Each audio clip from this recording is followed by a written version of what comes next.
We're promise to pre-gaming take my other right self off, but now. I was Why do just I look different? wanting to test some things real quick. I look like there's like too much light on me or something.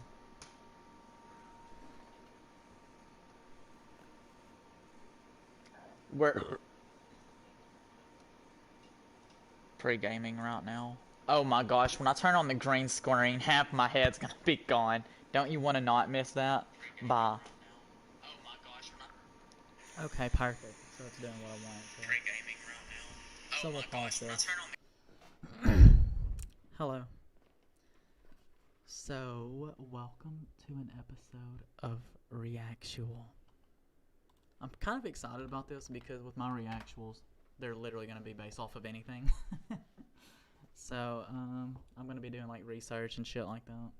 And tonight, we're going to go down the rabbit hole, which is known as the St. Pedro haunting or something like that. I think I heard this on the podcast, and that's why we drink. And ever since I heard about it, like I take notes about stuff that I want to do some digging into myself. So let's get spooky. And of course, Google. I can't like I've decided to do this when like my boyfriend's asleep. I cut all the lights off, so hopefully I don't get scared out of my mind. Should we have some spooky ooky music playing in the background? I'm sure I could find some. Let's see if I can find some spooky ooky music.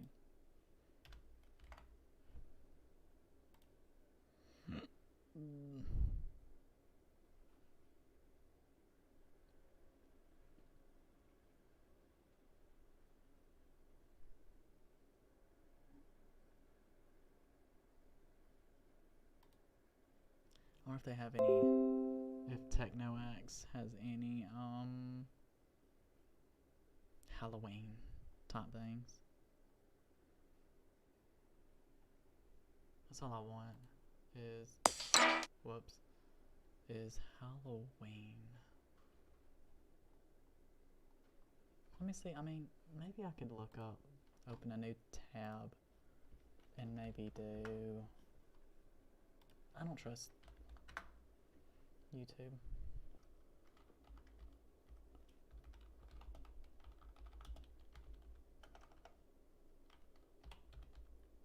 Halloween music? We can, okay. It's not what I wanted.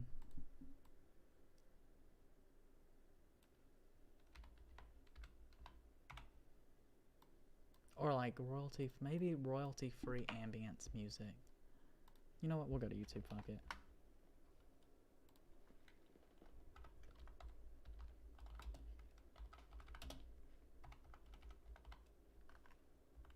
Background music.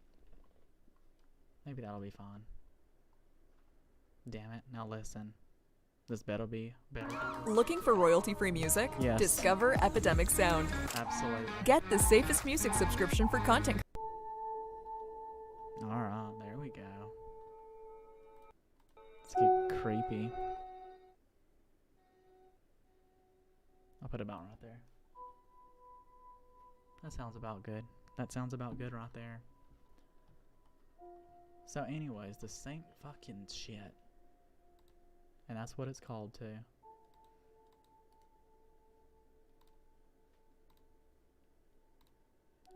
It's time to get creepy. Alright, so first we're just gonna Google it.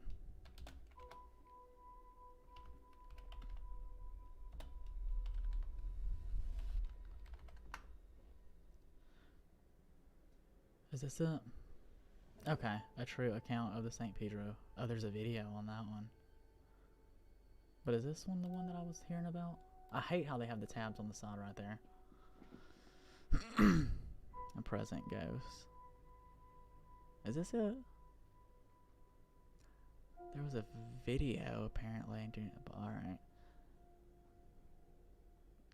Oh, you want me to read this? Oh, you wanted me to read this? I wonder, read aloud selection. What? Oh. I didn't know that was a thing. Filed this one under maybe. Big on the maybe. In the winter of 1988 to 89, Jackie Hernandez was pregnant with her second child. But this happy event was overshadowed by a marriage as rocky as a Malibu landslide. Driven by the torments of unhappy wedlock, she left her husband and moved with her 2-year-old son, Jamie, to a drab, turn-of-the-century bungalow in San Pedro. And that, according to Hernandez and her friends, is when trouble began, when a sad but commonplace domestic drama took a hair-raising turn down Weird Street. During the next 3 years, Hernandez, now 30, allegedly became a flesh and blood magnet for at least 2 ghosts, one benign, the other vengeful. Both spirits seemed to thrive in her presence, plugging into her like viruses burrowing into a fresh and particularly vulnerable victim. The benign one, she says, led her to his grave, 13 blocks from the bungalow where he had lived before his death in 1913. Creepy weepy. I'm so glad that I can have something else fucking read this now. Let's go over voice options, shall we? The other took my fear and got energy from it, Hernandez says. The more scared I got, the stronger it got. Most unusual and disturbing, she says, was that the haunting continued after Hernandez had moved from her star-crossed San Pedro cottage. The ghosts, it seems, followed her, wreaking havoc wherever she went, including a remote trailer in northern Kern County. God damn it. The Hernandez case is nearly in a class. Knows of only 1 or 2 other cases in which ghosts supposedly have followed someone. And, in the whole history of the paranormal, there have been a handful of cases, maybe 5 cases. Cases where people have been harmed or injured.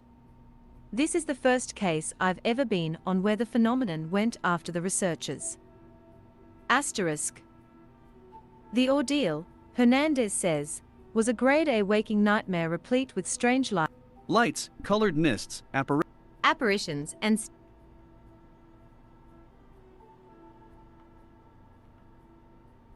Oh, I broke it.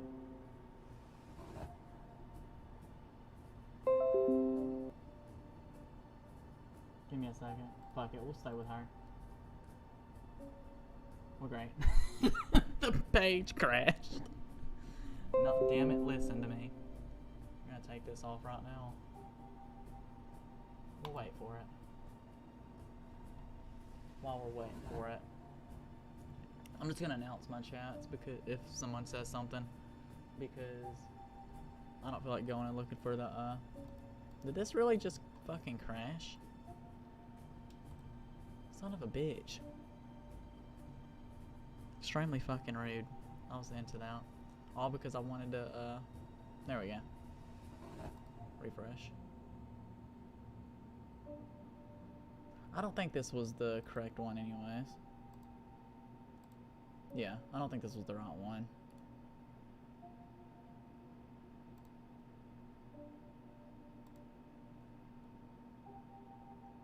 Maybe it was, I don't know, but this one has a video. Maybe it was. Fuck if I know. Wait, there's a video here? The fuck am I on? IMDb? Oh, it's a goddamn, movie, shit.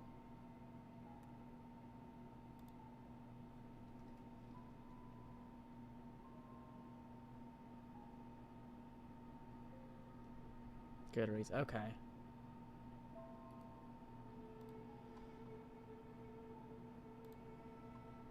Ah, damn, what is this? Good, what the fuck? It's a damn book. Listen. We're going back to this. And see if this is the one, see, this is the one that I've been wanting to read. The other took my fear and got energy from it, Hernandez says. The more scared I got, the stronger it got. Most unusual and disturbing, she says, was that the haunting continued after Hernandez had moved from her star-crossed San Pedro cottage. The ghosts, it seems, followed her, wreaking havoc wherever she went, including a remote trailer in northern Kern County. The Hernandez case is nearly in a class by itself, says Barry Taff, 44, a Los Angeles parapsychologist who led a team to investigate her claims. He says he knows of only 1 or 2 other cases in which ghosts supposedly have followed someone. And, in the whole history of the paranormal, there have been a handful of cases, maybe 5 cases, where people have been harmed or injured. This is the first case I'd ever been on where the phenomenon went after the researchers. Oh, okay. So, yeah. This is the one. Cool.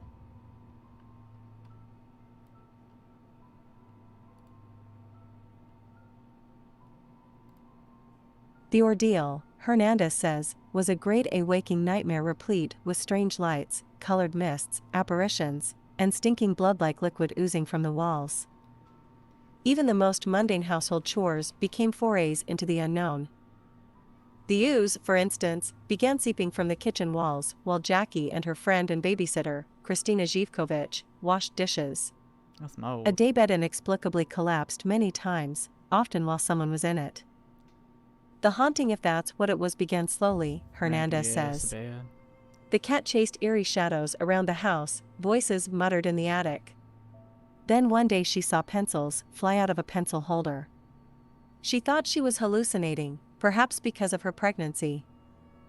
But after her daughter, Samantha, was born in April 1989, the events continued. A few weeks after the birth, Hernandez got up in the middle of the night to use the bathroom. On the way, she saw a gnarled old man glaring at her. Then he vanished. Good, get the fuck up out this house.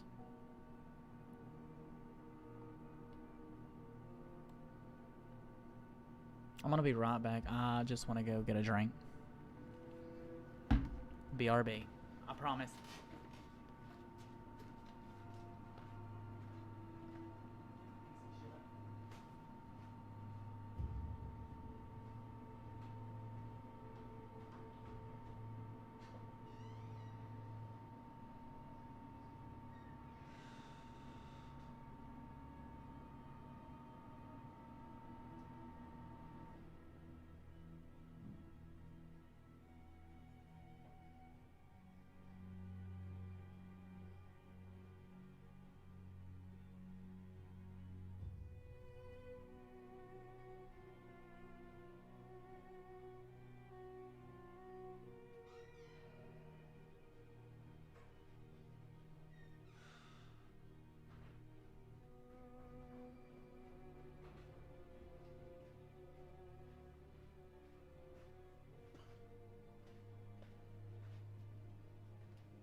Alright, I'm back, and I was kind of scared going upstairs.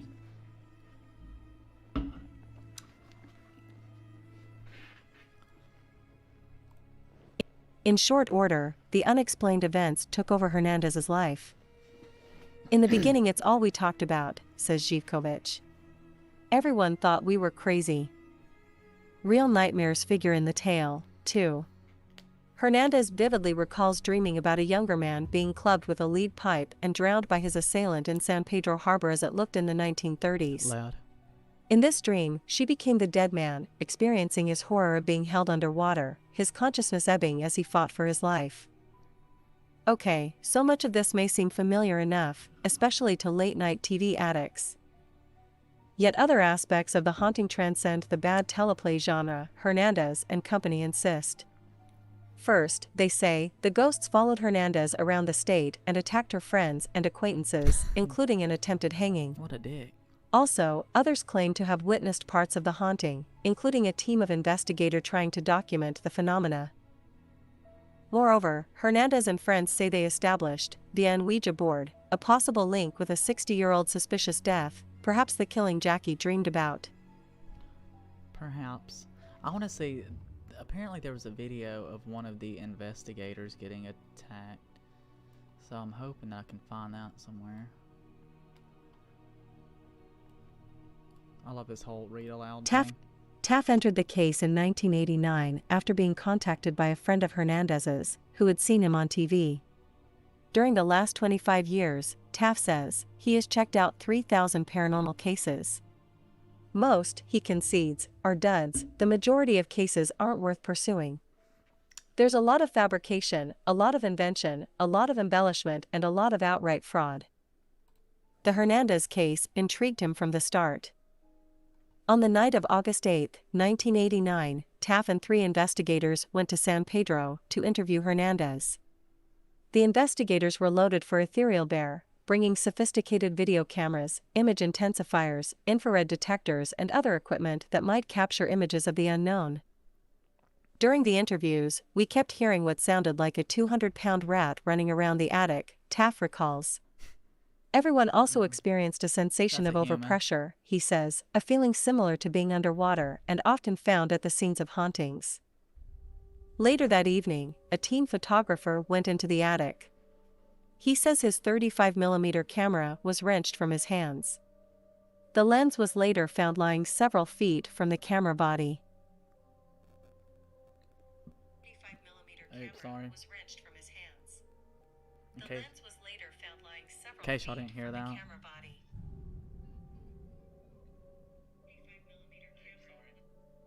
There we go.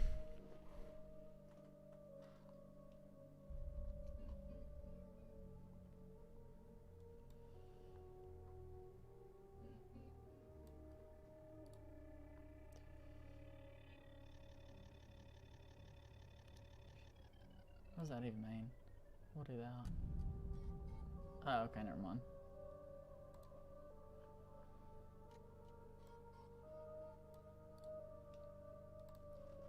On the investigator's second visit, the photographer, Jeff Wheatcraft, went into the attic again.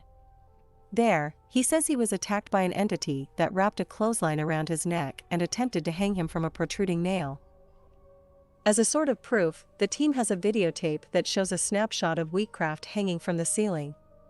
The promotional tape, which touts a documentary being assembled on the case, also contains scenes of objects moved by invisible forces and balls and streaks of light that Taft believes are evidence of, for lack of a better word, ghosts. But he admits that proof is in the eye of the beholder. Although he is persuaded, he concedes that the problem is that today, anything can be faked. It's not truth beyond a reasonable doubt. Still, he thinks the Hernandez case fits a framework. One of the theories is that the environment can somehow store information, and under the proper circumstances the information is reconstructed so that you can feel it, see it, or hear it, he says. So Jackie Hernandez may have been pushing the button on the VCR. Whatever was happening to Hernandez ran parallel to her troubled marriage and the chores of raising an infant and a toddler.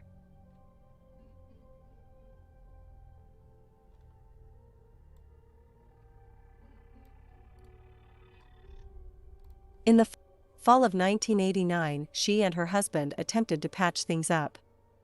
They moved to Weldon in Kern County and tried to start fresh.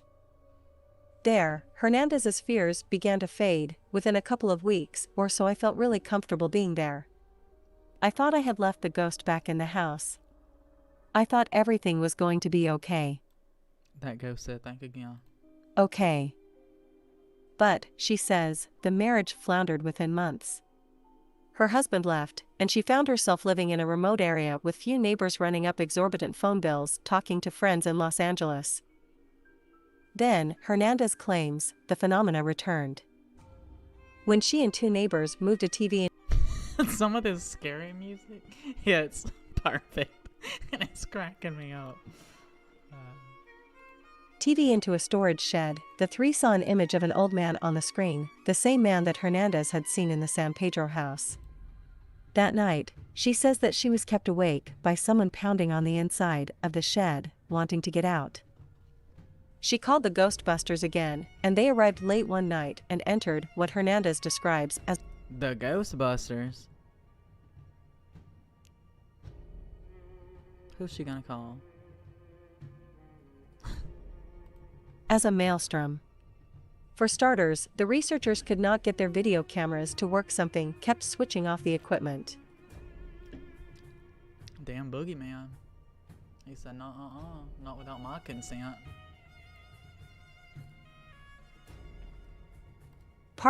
Partly in desperation, she suggested that the investigators try the Ouija board. As they began, she recalls, their table began to shake. And the session ended when photographer Wheatcraft was thrown against the trailer wall by an invisible force. See, I want to watch some of the, like I said, apparently there's videos with this, and I'm going to try to look it up to see if I can find it. But, and I know that finding videos and looking at it and shit like that isn't really confirming what all fucking happened.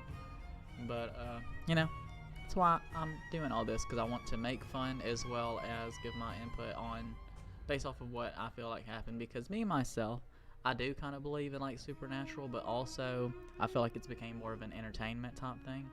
So I feel like a whole bunch of shit is fabricated and whatnot. But, continue, area, or whatever your name is. Force. The board explained her haunting, Hernandez believes.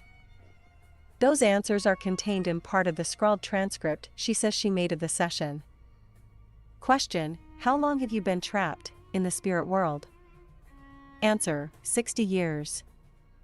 Question: did you die in the San Pedro house? A. No.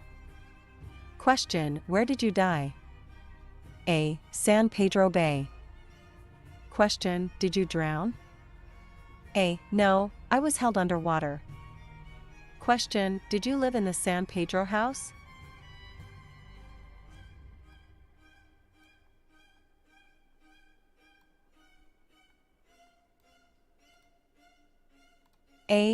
A. My murderer lived there. Hernandez says the ghost also revealed that he had been born in 1912 and died in 1930. With that information, she and friends later discovered old newspaper reports of the death of Seaman Herman Hendrickson, whose body was found floating under a pier on March 25, 1930. Hendrickson was 10 years older than the age indicated on Hernandez's transcript. He had a jagged wound on the top of his head, and the coroner ruled that he had drowned.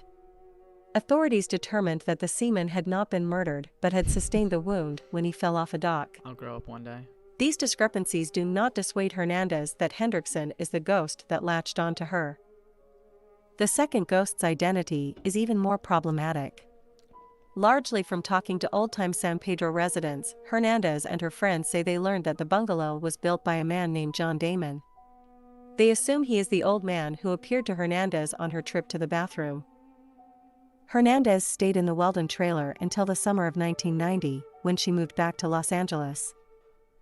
Naturally, the ghosts followed, creating havoc, but beginning to taper off at the friend's home where Hernandez stayed.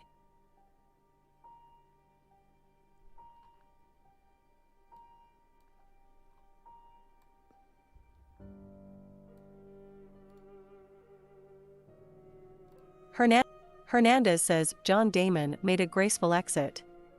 While visiting in San Pedro in the spring of 1990, she saw a ball of light, bright enough to be visible in daylight, outside the house where she was staying. She followed the light to a nearby graveyard, where it hovered over a stone marking the grave as that of John Damon. This ball of light went around and around the grave and just disappeared, she says. She figures that was Damon's goodbye. The other ghost has gone, too. More or less. In the last year or so, Hernandez claims to have experienced only infrequent visitations. Her children are fine, she says. Samantha, nearly 4, is too young to remember any of the disturbances that surrounded her mother. Son Jamie picked up some of the bad karma, and once was thrown against the wall, she says. He has some trouble sleeping alone, but otherwise is all right. Babysitter Jivkovic, 23, says she is still frightened by the haunting and dislikes talking about it. She believes that the haunting has permanently changed both her and Hernandez. Jivkovic says she has become more religious while her friend overreacts to everything and seems sunk into total neurosis. They have also drifted apart, she says, remarking that the haunting is the only thing we have in common. Hernandez, who now works as an office manager for an accounting firm, as before because she believes works as an office manager for an accounting firm, sees things differently. I'm more scared of dying than I was before because she believes the ghosts who found here were living in hell, she says. But, she adds, in hindsight I think I was fortunate to see and experience firsthand something that most people never see. Around the web.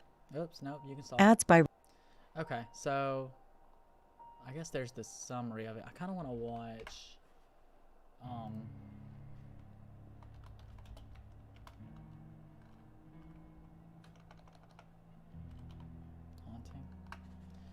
A YouTube video on it. Here's a 19-minute one.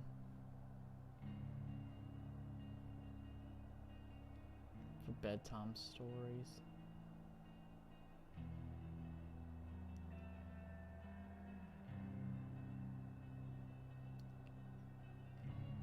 See, that's what, there's a ghost in the attic. That's what I feel like the video was. People with ADHD save 10 hours studying with this Chrome extension. But no, by all...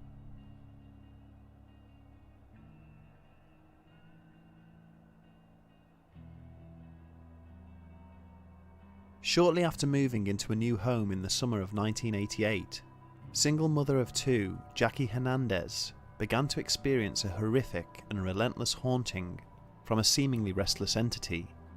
Was it all a hoax, or was there any truth to the infamous San Pedro haunting?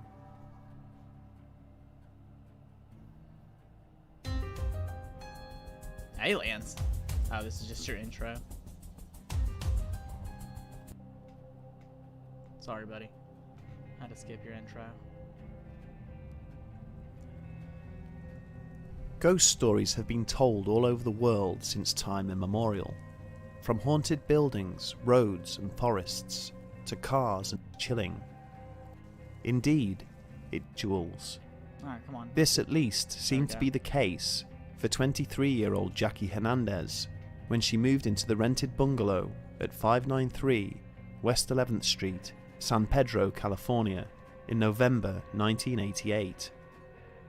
As a single mother working multiple jobs, studying part-time in order to advance her career, and going through the stress of moving into a new home, all whilst being pregnant with a second child and negotiating a messy divorce, Jackie was certainly enduring a most difficult period in her life. And unfortunately for her, things were about to get a whole lot worse. From the moment she moved into the bungalow, a home much like any other on West 11th Street, Jackie described to friends and neighbours how she felt as if she was constantly being watched by someone or something that was always at her back. However, when she turned around, there was never anyone there. Over the following months, this feeling only intensified, and whatever presence she felt was in the household with her would gradually make itself known. The activity started small and was, for the most part, benign in nature. An object would go missing here or there, and then reappear elsewhere in the house. There would be the odd unexplained knock or bang, and on occasion, a strange smell. These things were not too bothersome for Jackie, and she would determine that, in many cases, her mind was simply playing tricks on her. However, one evening she was sitting watching television, when out the corner of her eye, she saw a pencil holder that was placed on a table in the hall mysteriously levitate and then fly towards her, as if thrown by an invisible hand. The experience frightened her so much that she grabbed her young son, left the house and ran to her neighbours in a panic. She even called the police. Maybe this is it.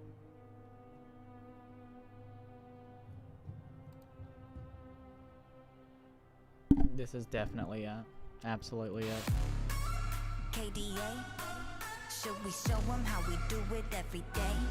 What's going on, guys? Mr. Ballin here. Earlier I had been saying you probably know me from TikTok, but the reality is, so the picture also did. Next night, for fuck's sake, Susan actually brings over a new babysitter. It's this 16-year-old girl. These marks on his neck, like something pulls him down. Oh my lord, this is not what I wanted. I just want the fucking video.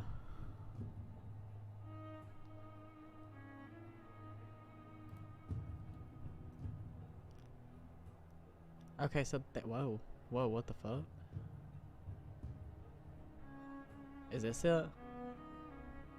Maybe. This might be it right here.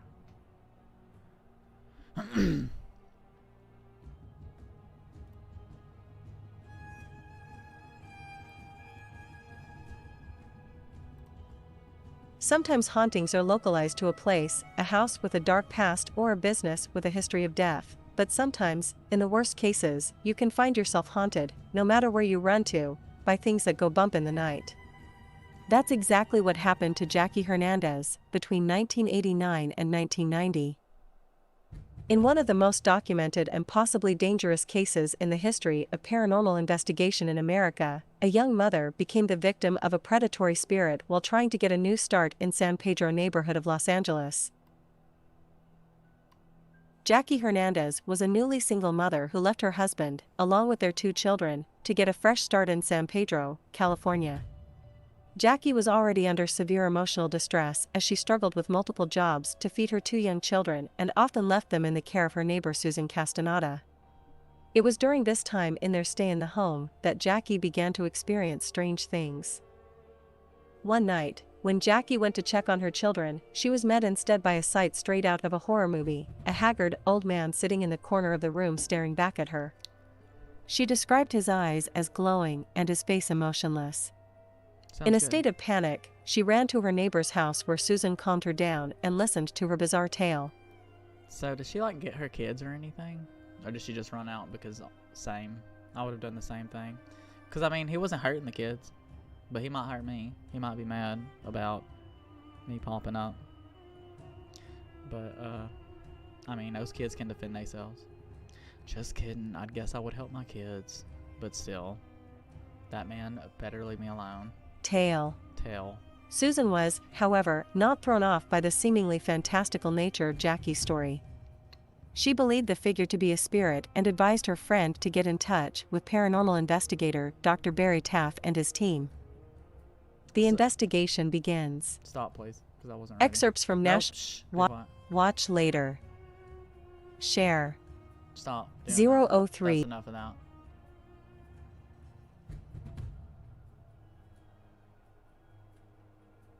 Okay, so it's playing. An unknown encounter. Trailers. An unknown encounter trailer. Several trailers consisting of various TV clips featuring the are featured. The Extraordinary American Journal and current. So are these true? Every moment in time creates questions the human mind cannot answer. Out of reach, past all we can see, hear, and touch, beyond all we understand, lies. Are this actual video footage or? The extraordinary. Maybe. Get down! Get down! The extraordinary is the apparent possession of this suburban Californian home. Put something around my neck. Ghostly images, photographed and videotaped. Somebody threw a pen at her. That was not a ghost. Photographed. Oh, I forgot I had music playing in my ears. And I was like, hold the fuck up, who's playing classical music? And videotaped.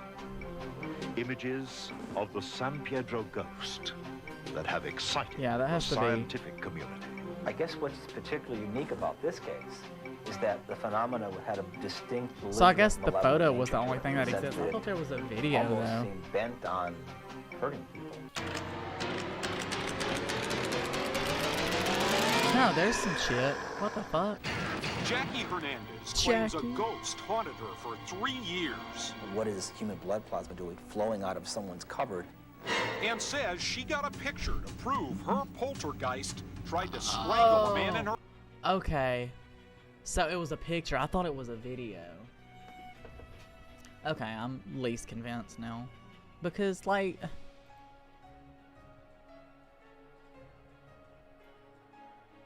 pictures don't really...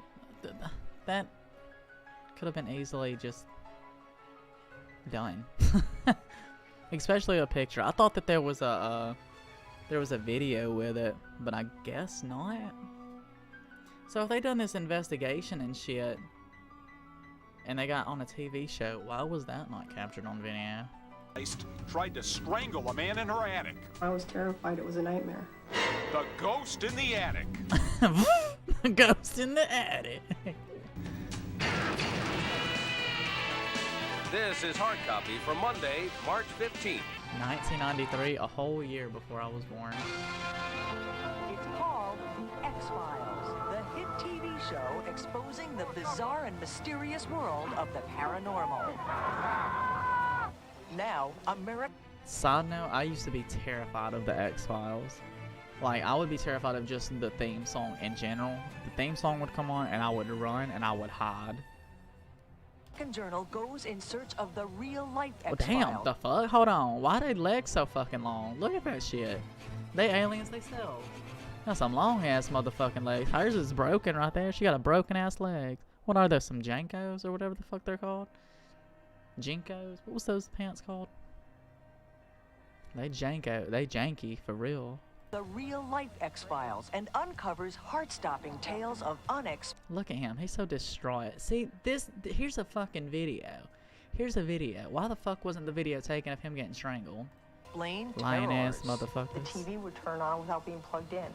Something hits me from behind, and it was a Pepsi from the refrigerator. Bitch. He said. Today, Drank a Pepsi. on the other side, ghosts exist only in your imagination.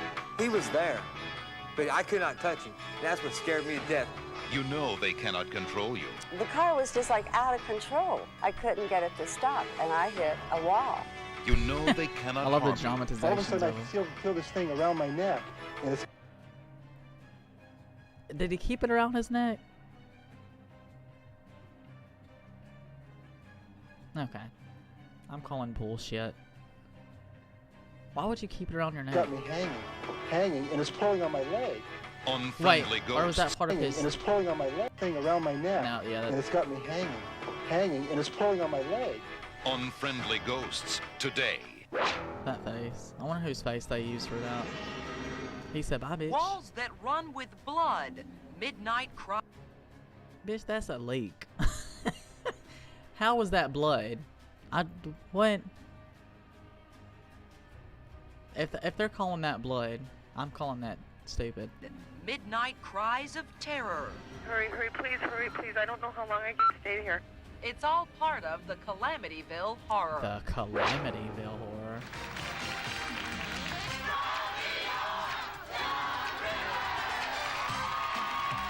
Now on to my first guest.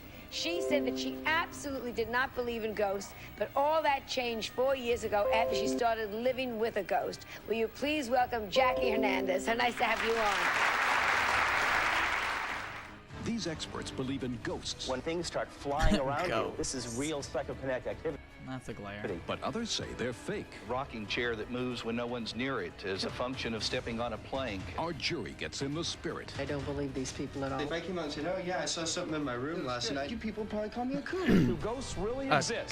Judge for yourself. Joining me is a woman who claims to still be living with a ghost that she first met in 1989. Please welcome Jackie. She said it like it was a casual thing. She first met this ghost in 1989. How she made it. Hernandez. And also joining us are two real live Ghostbusters that Jackie called in to document the haunting and who ended up being attacked by the ghost.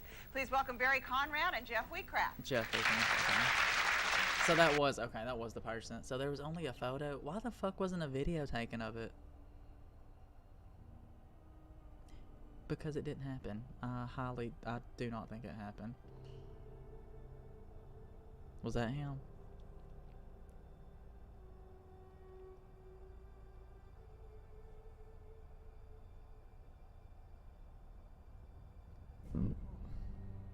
See, some of this stuff is like movie type shit. Badass. Husband divorces his wife after looking closer at this photo.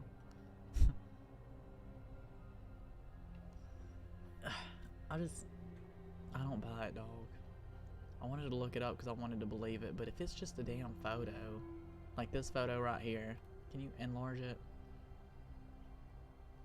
One, why was the photo taken when a video camera was there? And two, this is super fucking easy to just do to yourself. I 100% do not believe this bullshit.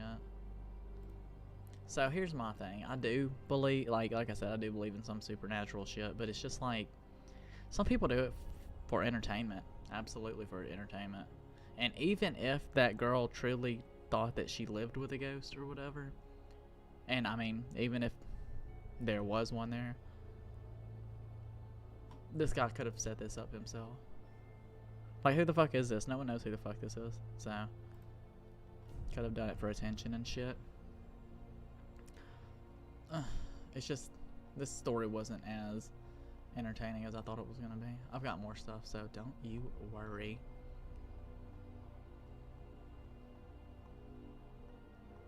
It's just like, wow. So, I don't really want to get into another one, so fuck it. Let's just look up some more shit from, let's see what this got to say. Who, it has to be said, were less than impressed with her But story. this story is extremely fucking boring. I thought it was more entertaining than that.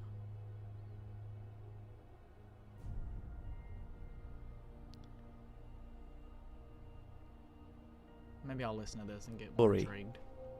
Nevertheless, Jackie knew the truth of the matter. But that's stupid. More like, importantly, she also I don't know. I feel like if it looks like it could have been faked, it's probably fucking fake. Knew that she had to go back into the house that night and sleep in her own bed, in the knowledge that she was not entirely alone. If her friends had been skeptical of this experience, it would not be long before they too would have their own stories to share. According to her neighbour, Susan Castaneda, whilst having dinner together, the two of them heard a painting fall from where it hung in a separate room. When they went to investigate, it had inexplicably moved 5 feet from where it originally hung. On another occasion, Susan also claimed to have seen a lamp float 7 feet across a room before dropping to the floor right in front of her. If I seen anything like that, I would shit myself 5 times in a row. Since her friends were also witnessing the So, okay, hold on. Really quick. I want to, like, share some experiences I have had, just to kind of, I don't know, show that, like, I want to believe some of this shit. But I have had experiences, and, I mean, it might have been, like, just in my head, it might have been, I mean, it could have been anything, whatever. But there's always that but, and it's the reason why I kind of believe some of this stuff. When I was a kid, like, I would see weird shit. That's the best way to explain it. Like, I would see shadows, like, in my grandparents' house, and it was like people shadows. Like, it would freak me the fuck out. I would see that some of their pictures and shit would move, as in, like, the person in the pictures kind of deal. And I don't know if I was a kid, so I just imagined that they moved, so I felt like they would move. So that's one of those things. I swear to God, I swear that I have saw what people would think, or what people would think looked like alien activity. So let me explain. We were outside, we was having a little friend get together kind of deal, and I was just looking up at the sky. Like, no huge deal. I've saw a couple of shooting stars in my life. So I'm just sitting there chilling, and I see a shooting star. I'm like, holy shit, there's a shooting star. And I start to tell my friend, and I'm like, of course, keep looking at it. Okay, so this shooting star comes to a fucking abrupt halt. It just fucking stops, okay? Fucking, it's going really fast, like super fucking fast. Like, not airplane fast, not jet fast, not any, it fucking was zooming. So it fucking came across the sky, came to a fucking complete stop, abrupt stop, did a loop, and fucking went back the other direction. Okay, so I freaked the fuck out, naturally, and I was like, all I could say, I was like, what the fuck? I got up, I think they had a trampoline back there. I think I was laying on something. I think there was a trampoline, but there was. Okay, I remember there was. So I just fucking went inside. I got up and I went inside because I'm like, I don't even want to address that. I don't even want to talk about me seeing that because it was so fucking strange. And I was like, if I say something about it, they're gonna hear me and they're gonna come get me, and I'm not here for that. So that was another experience. I have had a personal experience with like what I felt like were demons. However, I was not in the right state of mind, but it's never happened after that. And there's some stuff, lack of better words, I was in a very dark place. I got tied up into some stuff that I felt like would make me feel better. I had a resentment towards Christianity because of the stuff that I was through as a kid and whatnot. And I started, I guess, doing a lot of research into different religions and stuff. And I pretty much, long story short, I pretty much saw a demon, what I consider a demon. And I was walking outside to go to like sit behind my shed because that was kind of like my zen area. And as I was walking out there, I saw a shadow. Shadow went, so, okay, you're me, kind of thing. Further towards back the woods, there was a dark shadow, and I just thought it was a fucking regular ass shadow. I don't know why it caught my eye, but I mean, I watched it. But that shadow went from one spot to another real fast. It went like from here to here to here, and then it like pretty much settled maybe about 20 or 30 feet away from me. And it's so fucking weird talking about it because I feel like I was in a weird state of mind when this happened, but also it's so fucking vivid that it kind of like, I feel like I'm lying to myself kind of deal. But anyways, it stopped, and when it stopped, I could see clearly what it was. And it was half dog, half cat, half human. There, I said it. And it stopped. It sat like a dog, and then it licked its paws like a cat would to like clean itself or something. Freaked me the fuck out. But at the time, it didn't really freak me out. It was just like, the first thing in my mind was that I wanted to kill it, or wanted to fight it, or get rid of it, or some shit. And so I went inside, and I got a big machete, and went back out to my backyard, and was just looking for it. But I didn't even go through the back door. I went through the front door, I guess, because when I felt like it took off, I felt like it took off back in another direction, kind of like towards where our cul-de-sac used to be. And so I started walking over there, but then I realized that I was like outside in the middle of the road walking around with a fucking machete. So I snapped back fucking to it. I just went inside my house. Went inside my house to calm down. I think my mom had came in a couple minutes afterwards. So after she had came in, me and like I had went to my room. I kept my door open because I was freaking the fuck out because really weird shit was happening. Kept my door open, and I was playing a song on my iPod. It was like one of the fucking iPod Nano type things, so it was like the smaller iPods. And I started playing a song. And when I was playing the song started skipping and buffering. Now, obviously, the weird fucking part, how does a song skip or buffer in an iPad? Like, well, in an iPod. Because it's digital, right? So that was fucking weird. So it was skipping, and it was like buffering and shit on an iPod. And then shit just goes silent. And I bullshit you not. Like I said, I may have been going insane. I do not fucking know. I was in a dark place. I don't have any explanation. Period. I really don't. But the music stopped, and then in my ears, because I had my earbuds in, I just heard my name. So like a male voice say my name.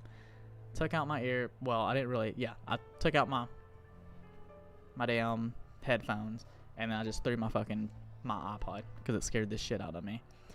Started hyperventilating, went in the living room to sit down to calm down. And, like, my mom, she was kind of like, I was like, I'm going to stay in here for a minute. And she was like, what? She was like, why? Because I was a teenager. I stayed in my room constantly. And so she thought that was weird. Finally calmed down after a few minutes. I went back into my room. Started kind of like, I picked up my iPod, started laying back in my bed, whatever the fuck I was doing. And there was a knock at my door. And my mom answered the door. And a fucking youth pastor was at my house. And it was a friend's. Like, I didn't go to church often at all. I didn't, like, I don't know. I've never been much of a church goer. But he just randomly showed up at my house.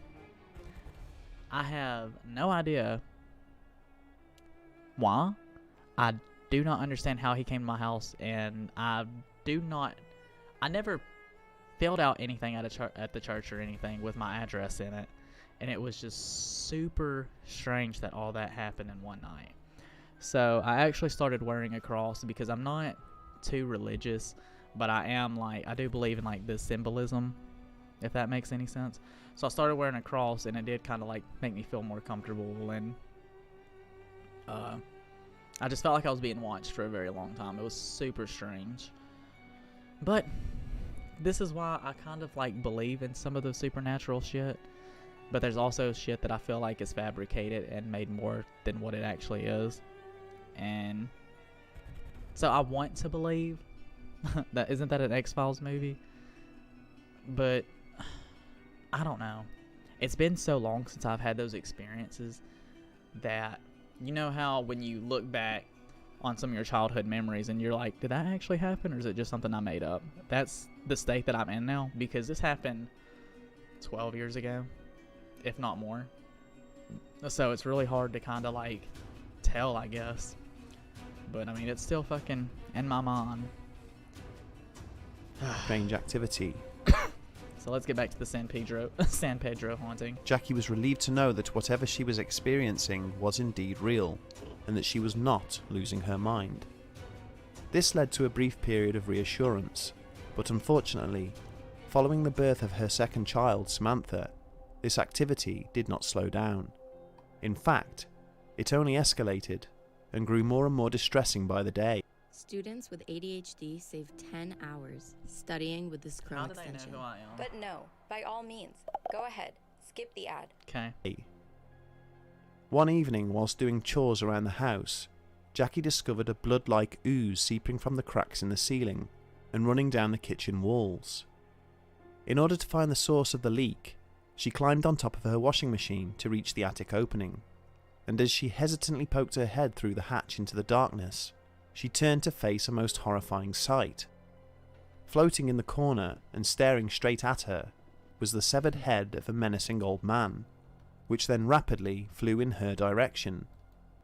See, I don't believe that type of stuff, I guess.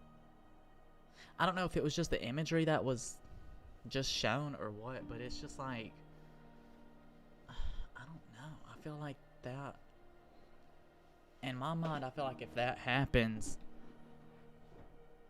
then maybe the ghosts or whatever, ghosts, spirits, demons, entities, whatever, I feel like if that's a thing that they have the ability to alter your mind to make you see what they want you to see, I don't know how to explain it, but stuff like that, it's too gimmicky to me. Like, it seems like it's just shit you would see out of a horror movie, you know? So that stuff doesn't really appeal to me, and it doesn't make me believe, I don't know, some of this stuff. Please forgive me, I have to go use the restroom. I will be right back though.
Jackie was so shocked by this that she fell backwards into her kitchen in floods of tears and refused to enter the attic ever again. This would not be the only time that the entity manifested before her eyes. One night, whilst watching a film on her own, she witnessed a dark mist float into her living room through an open window, which then quickly dissipated. Alarmed, she went to check on her 2 children who were in bed. Samantha was in her cot, and Jamie was in the top tier of his bunk bed, both asleep as expected. However, what she did not expect to see was the apparition of a thin old man with grey sunken skin, wearing a red flannel vest and high-water trousers, sat cross-legged on the vacant bottom bunk. See, that kind of stuff, I'm just like, that may have happened. Because, just like I was explaining my things, like you remember so much detail that it's weird. The man glared at her with what she described as evil red eyes, before eventually disappearing. This incident deeply unsettled her, and it was around this time that her friend suggested contacting the well-known parapsychologist Barry Taff, whom she had recently seen on television. With experience in over 4,000 similar cases, in a career spanning multiple decades, Taff was also famous for his involvement in the Doris Bither case back in the mid-70s, another haunting which inspired the Hollywood film The Entity. He and his team showed an immediate interest and visited Jackie's home on the 8th of August 1989 with the intention of conducting a preliminary interview. Upon arriving, they were surprised by an overwhelming, putrid stench wafting through the house, which seemed to emanate from the attic. This was accompanied by loud thumping sounds, which Taff later described as sounding like a 200-pound rat was running around up there. So that's kind of freaky, because the 200-pound rat is very specific. See, I don't even want to think about what else it would have been, because probably a person crawling on all fours running back and forth. I would shit myself. One of the things that scares me the most is just things that crawl, or people that crawl. Like in Silent Hill 2, for instance. The creatures that like you can knock down and they'll start crawling and shit like that. Crawling has always freaked me out. So that sends chills down my spine just even thinking about. Jackie told them about the incident regarding the severed head, and the team expressed a desire to explore the attic and see if they could find any rational explanation for the activity.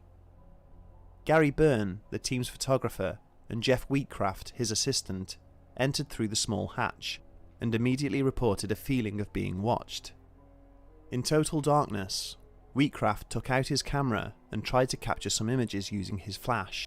See, that's the thing, like, they had cameras, and they even have some video footage, apparently. But it's just like, why weren't y'all videoing when y'all went up there? It doesn't make any sense to me. But something suddenly pulled it from his hands and threw it across the room, causing both him and Byrne to descend back to the kitchen in alarm. So wait. After composing themselves, they went to retrieve their equipment and found that the lens had been separated from the rest of the camera. Whatever was up there clearly did not want to be photographed, and as we shall learn, had possibly taken a dislike to Wheatcraft as a result. Who's Wheatcraft? Meanwhile, Taft took a sample of the blood-like ooze and passed it to a colleague in the scientific community for analysis. The substance was later found to have traces of male blood, as well as high iodine and copper content. Taft remained in contact with Jackie over the next few weeks, and it became obvious that the courage she had initially displayed was beginning to wane and giving way to a genuine fear for the safety of her young family.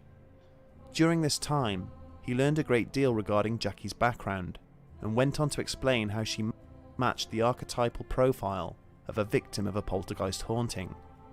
She had suffered abuse at the hands of her lovers, was under high levels of stress whilst experiencing difficulties in her personal life, and she carried a negative outlook on the world, all perfect ingredients for an alleged poltergeist to feed upon and thrive.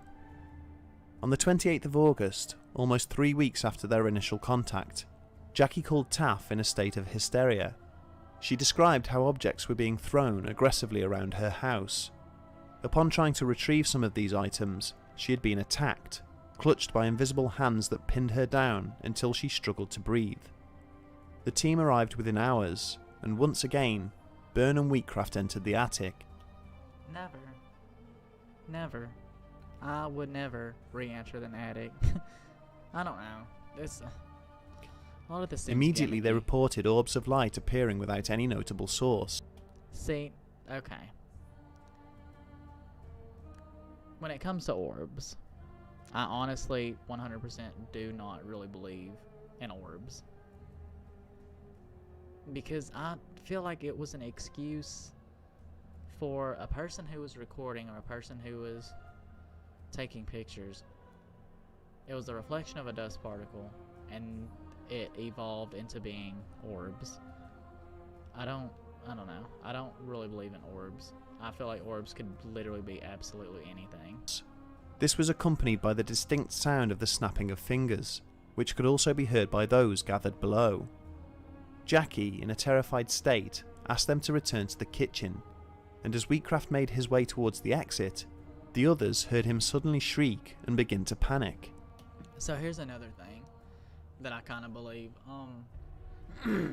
Like, I think when you're in one of these situations, that when you're in a state of fight or flight or freeze, your mind is, like, all of your senses are hyperactive. So therefore, I honestly believe that under states of distress, under like all this other stuff, you can see what you want to see, kind of thing. You can make stuff up. You can, I guess, what is it called? What is it called? You can think it into existence, kind of deal. So that's why I'm just, I don't know. I don't believe in the whole orbs deals, because it's just too easy to debunk. They're in an attic. If they saw orbs, easily could have been. Byrne turned in the direction of his colleague and took a picture, instinctively using the flash to illuminate the scene and assess what was happening. To his horror, he saw that a length of cord had somehow tightly wrapped itself around Wheatcraft's neck, pinning him against a wooden beam. Fortunately, he was still able to breathe, but needed assistance in freeing himself, and desperately wanted to get out of the attic. He was clearly traumatized by this ordeal, and the entire team left shortly afterwards. See, I don't believe that, because it literally, if there's something wrapped around my damn neck and tied to a fucking any damn thing, I'm not gonna get out of the attic and still have it wrapped around my fucking neck. It was loosely around his neck when he was being videoed, and it's just no, like, absolutely, I would not still have it around my neck, period. I feel like that was done for entertainment reasons, and I don't believe that part either. This would be the last time they visited the property at San Pedro. Following the continued increase in both frequency and severity of the paranormal activity, Jackie Hernandez decided to move 380 miles north in September of 1989 to a trailer park in Weldon, California. At first, she felt a calm serenity in her new surroundings, believing she had escaped the entity for good. This period of inactivity, however, would be short-lived. In April 1990, she heard scratching sounds coming from the storage shed outside, followed by the aforementioned orbs of light moving around the trailer without any apparent source. So, she heard scratching sounds coming from the storage shed outside. I feel like that could have been anything. Literally, it could have been anything. So, I feel like she was paranoid. I feel like she did, go through something. And I feel like she was just paranoid after that. Like, I mean, rightfully so. But anything, if you go through that and your mind convinces you that actually happened, or if it even did actually happen, you're going to have some sort of trauma towards it. So anything bad that happens, anything that remotely relates to the situation, you're going to automatically relate it to that situation. Later that same month, the activity rose to a climax when her daughter's bedspread randomly set alight. Okay, so that is kind of intense. After Jackie had spotted a black mist floating in her hallway. As with the haunting back in San Pedro, these occurrences were also witnessed by neighbours.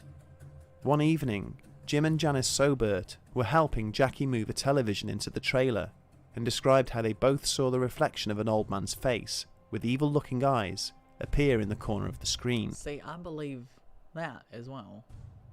Because, I don't know, some of this stuff I feel like the Ghostbusters that she hired or whatever wanted a scene for themselves.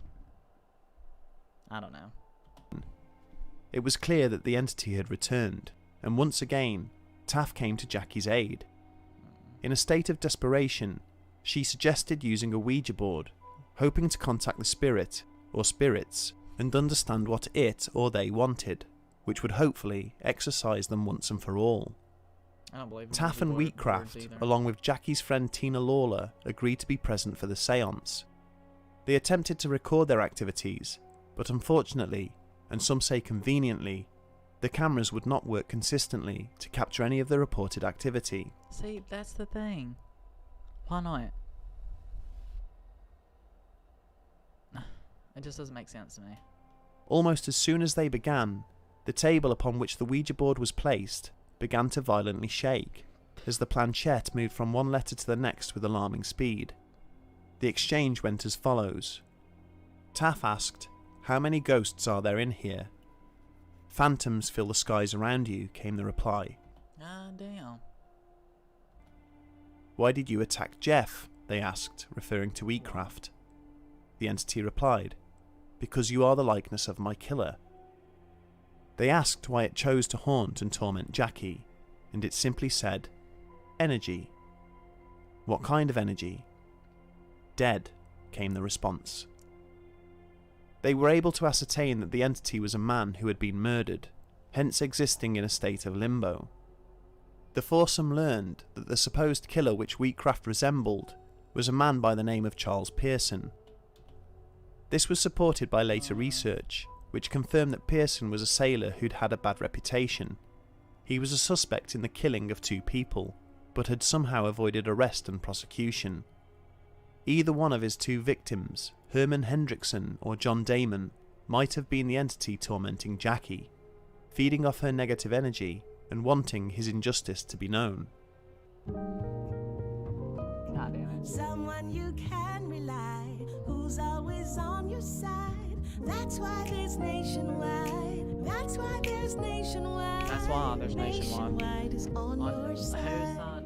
On your side, of course. At Now Lowe's, we go into Lowe's. you never Let's have to go. be finished with your finishing touches, with aisles of ways to refresh and I like how there's so restyle creepy for music whatever playing style behind the you're Lowe's. feeling. And prices you're really feeling. Shop the Lowe's Bat Style and Save event now, in-store and online. No, thank you. I hate Lowe's. In the aftermath, Jackie moved house several more times, and with each relocation, the activity dissipated.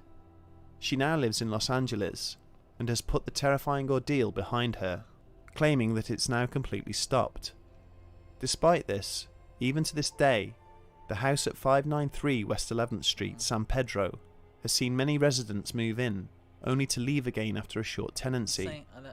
It must be noted that some of these residents reported hearing strange thumps and smelling putrid scents emanating from the attic. See, I believe Reading that. all of this back, we're inclined to suggest that the San Pedro haunting sounds like something straight out of a Hollywood movie. In many cases, it just seems too far-fetched to take seriously, and for that reason, the skeptic in us shouts, "Hoax." During our research for this episode, we came across many inconsistencies in the timeline of events, and we had to piece the story together as best we could.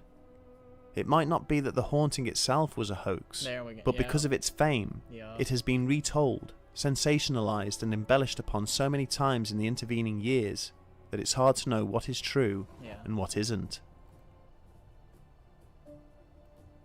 There are so many questions about this case that unfortunately poke gaping holes in its validity. First and foremost, where is the evidence? Despite the fact that there was a whole team of people investigating the strange activity, very little, if any, photographic or video evidence exists. Taff and his team explain this by saying that their equipment malfunctioned whenever they tried to capture anything on film, though the more cynical amongst us would agree that this seems a little too convenient. Wait, what they say? Moreover, people have also strange activity. Sorry. I thought I felt something fall against my chair. But it may have been the sound effect of the music I got playing in the background. So many questions about this case that unfortunately poke gaping holes in its validity. First and foremost, where is the evidence? Exactly. Despite the fact that there was a whole team of people investigating the strange activity, very little, if any, photographic or video evidence exists. Exactly. Taff and his team explain this by saying that their equipment malfunctioned whenever they tried to capture anything on film, though the more cynical amongst us would agree that this seems a little too convenient. And that's what I mean. Like, I really do feel like that girl had a presence with her, I guess. But I guess I feel like the combination between that and then her hiring someone to come in and then them coming in and doing what they did heightened her, I guess, assumptions or whatever the fuck. And it's just, I don't know. It doesn't seem true. And especially that fucking picture. Like, it even makes me not believe it more. Because I feel like they set that shit up. People have also argued that in the case of Wheatcraft's strangling, the natural reaction would have been to assist him, not to take multiple photographs from different angles, as Byrne did. This suggests the occurrence may have been staged, in order to sensationalise and make money out of the story. Yeah. Questions have also been raised over the analysis carried out on the ooze sample, as the scientist involved refused to be named.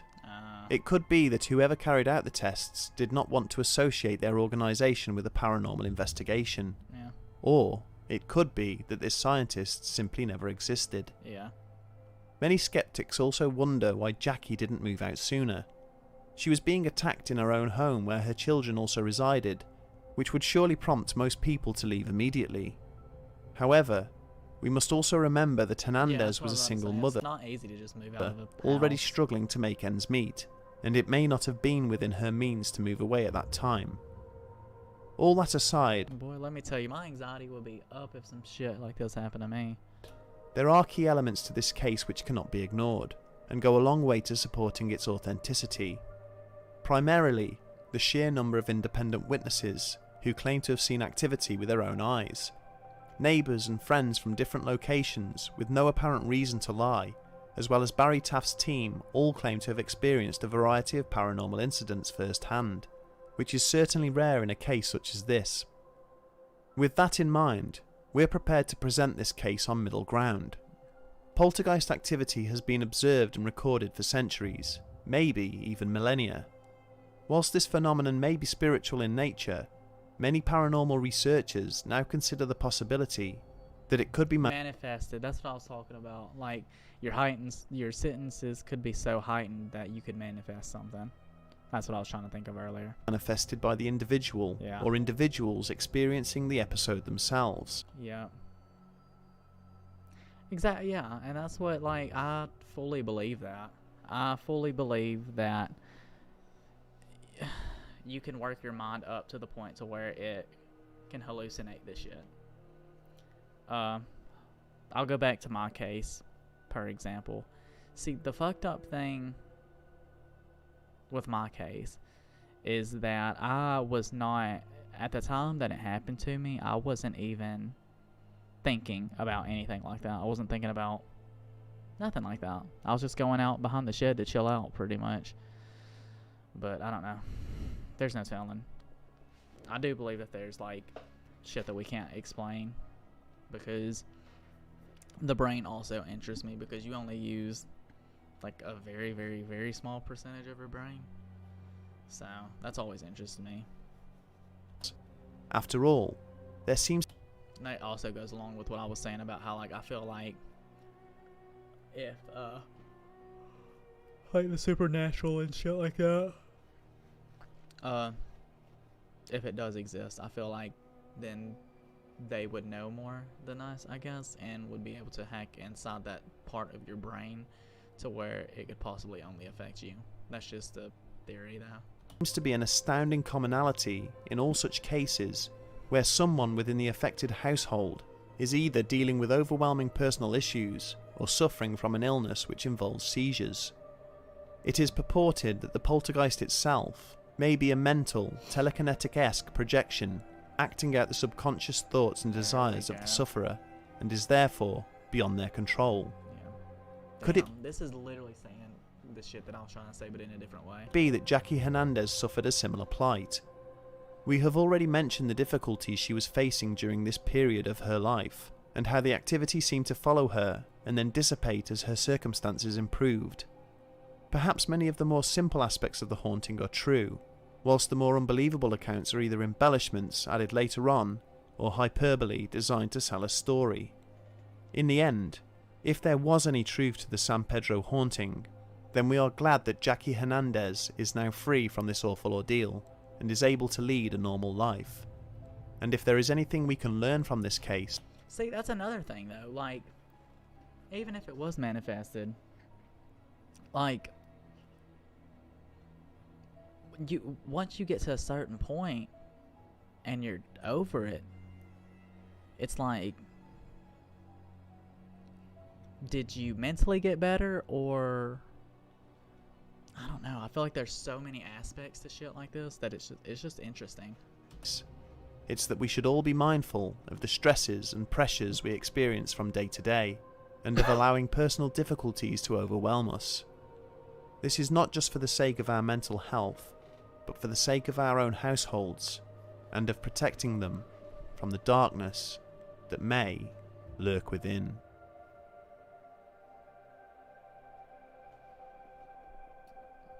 Like I stand to that. So thank you to Bedtime Stories for that. But yeah, after that picture, I want to look up that picture again. It just looks...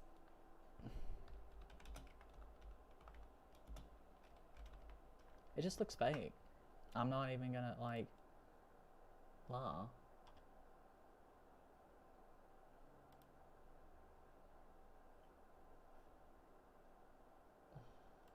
So here's the picture.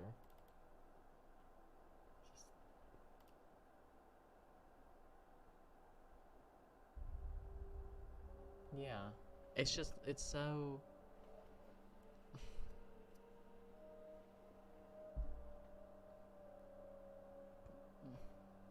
I just can't believe it. Because why?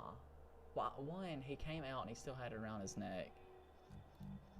And two, like they said, there should have been, if this shit did happen, why didn't they try to cut him down? Why didn't they just started taking pictures? Is this a different photo? It's a smaller one. That's kind of creepy. But I can't get behind it, I don't guess. What's this? What's that? Is that like apparently a picture they took? Can I not fucking see the goddamn... Oh my lord. Jesus Christ.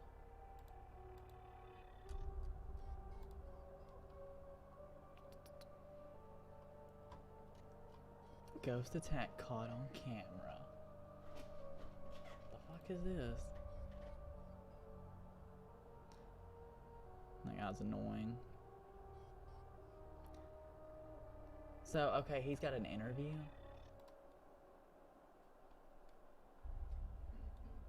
How long is it? 23?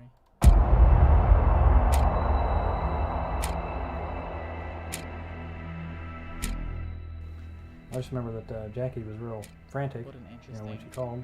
She was take kind on of it. yelling and hollering and kind of uncertain of what was going on, and right in the middle of the phone call, I remember she suddenly yelled. I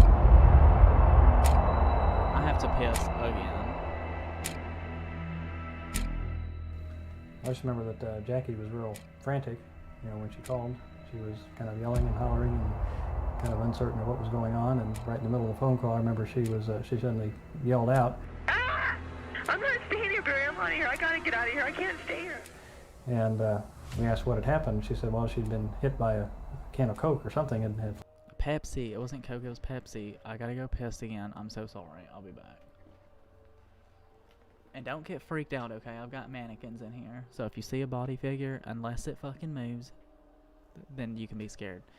Hey, there's my email. Actually, I don't even use that email. So, never mind. What's this? This site has coupons. Alright, let me go piss and I'll be back. This will probably be the last video that I watch.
Alright, let's continue. Flown across the room and hit her in the back, and that's why she'd stopped talking, because she'd stopped talking for whatever, a few seconds there. We're like, you know, well, what happened? What's going on? And she came back to the phone and explained that something had hit her in the back, flown across the room, and it was a can of Coke or something had hit her in the back. So things were flying off the shelves and off the tables and hitting her as we were talking to her on the phone. She was yelling for us to get down there. She had to leave. She wanted to get out of there. She wanted us to come down because she was just really frightened, didn't know what was going on, and basically wanted to get out of there. What happened when you arrived at the house? Well, when we first arrived, it didn't seem to be any, anything particular wrong or going on or anything different about it. It's kind of a long ride down there, and we talked about several things on the way down. Video right here. I don't understand. I mean, I know it was back in like 1993 or whatever the fuck, but a lot of this shit, it's just like, you would think that if you have cameras and videos and shit like that, like, malfunctioned, like your stuff malfunctioned when you need it the most, but it didn't malfunction during these times. It just doesn't make any sense to me. Down, Jeff was talking about these brand new glasses that he bought, you know, so it's just kind of casual chit chat on the way down there. It was almost a half-an-hour drive from where we were down to San Pedro. And so every time a lot of different things, and we arrived and kind of walked around, and everyone was saying, well, things were happening. They were hearing noises and things up in the attic. So Jeff and I decided to go up into the attic, and yeah, that's when things really started happening. One of the things that people were saying as we were around the room, I forget how many different people there was 3 or 4 people there, but they're all saying that from the previous time, the things that they heard, and it was all the typical things you hear about, you know, these hauntings, whether they're real or not. You know, it's like, well, do you hear these noises in the attics? You know, things kids are afraid of their whole life. You know, you hear bumps and noises up in the attic. So that's what they were talking about. So Jeff and I thought, well, we'll go up in the attic, you know, check it out. And what was Jackie's state of mind when you first got to the house, Gary? What do you remember about that? Well, she was a lot more, whatever, calm than she was when we were talking to her on the phone. She, again, she was pretty frantic when we first talked to her when she called us in, but by the time we got there, she was, you know, a little more rational, I guess you'd say. Okay, well, it was the first time I had been in the attic, and I think Jeff had been up there one other time. In fact, the only other time he'd been to the house. But we went up into the attic, and we're just because there's more videos and shit. It sounds like these headphones make it sound like it's coming from my speaker, so this will be more. Kind of looking around, the attic was, you know, nothing spectacular at all. In fact, it was completely empty. There wasn't a box, there wasn't anything up in the attic at all, except I think a little open grape box or something sitting in one corner.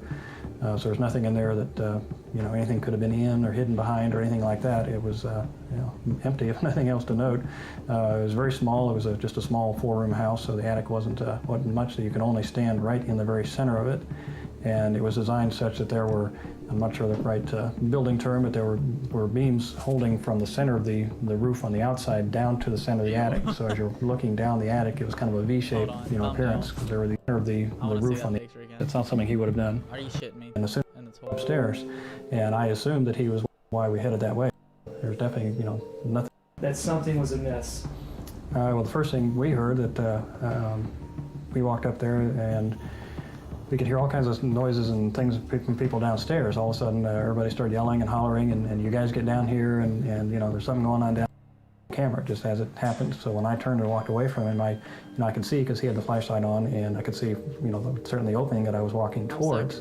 But as I approached the opening, appearance, because there were these support beams coming down from the middle of the attic roof to the center of the attic. And we walked all the way down to one end and kind of looked around. There wasn't anything to see, and turned around and, you know, started coming back, but there just wasn't, you know, wasn't anything going on or anything to note up there. What was the first indication that something was amiss? Well, the first thing we heard that we walked up there and we could hear all kinds of noises and things from people downstairs. All of a sudden, everybody started yelling and hollering, and you guys get down here, and you know, there's something going on down here, you know, get down here right away. And again, the mood in the attic at that point was that Jeff and I had walked from one end to the other, and you know, nothing was going on. It's like, you know, well, why are they yelling downstairs? You know, why, you know, what's going on?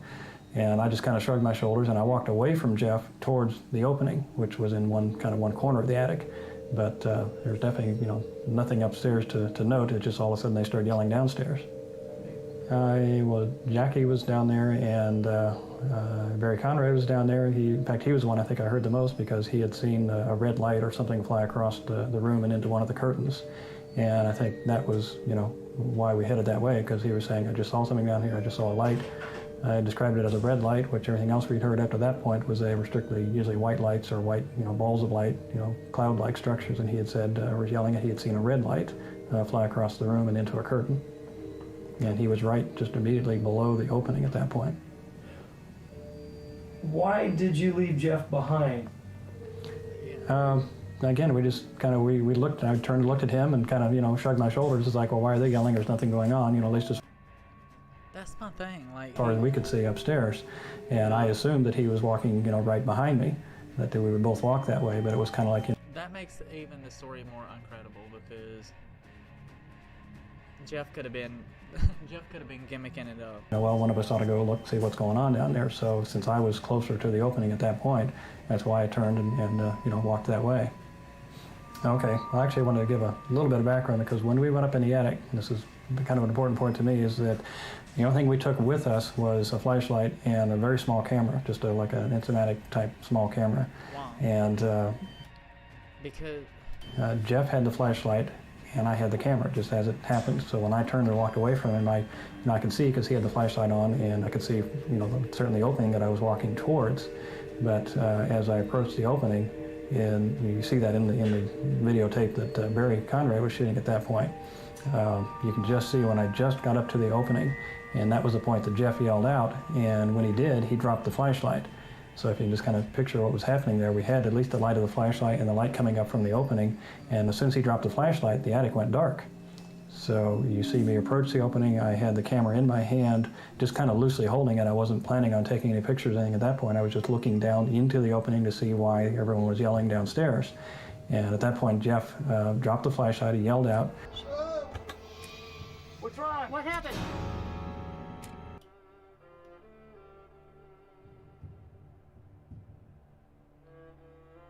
I don't believe that. And I turned around to see now, why was he yelling? So, what was going on there.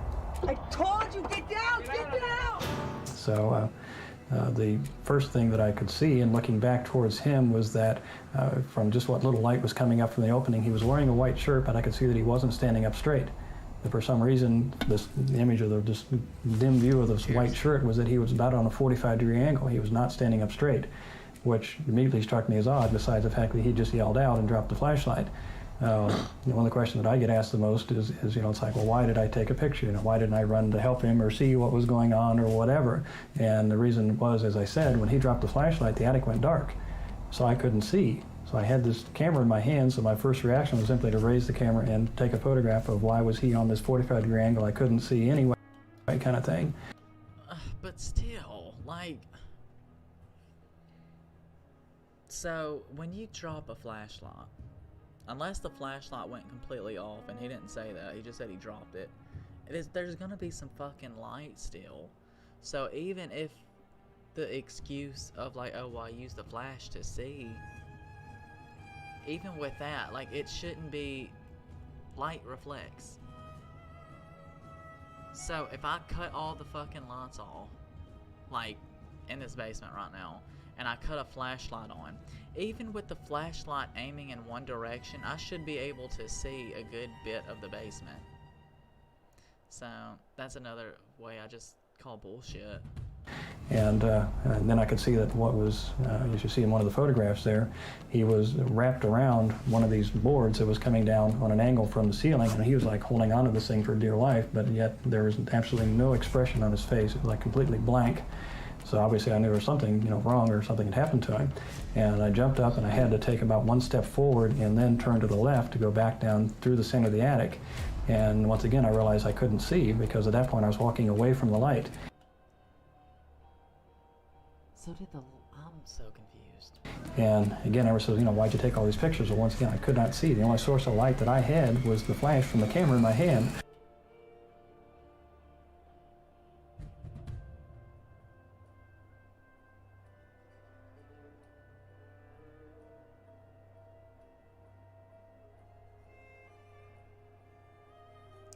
So I took a second picture as I was about halfway to him, because I didn't want to trip over the loose boards and things that were there at the bottom of the attic. So here's another thing though. If you're using a camera's flash to guide your way, each time that you use that flash, it's fucking up your eyesight in general. I don't believe this. Exactly at the same time that I took the flash picture, because I never could figure out why we couldn't see when I took the flash picture on the tape that he had taken.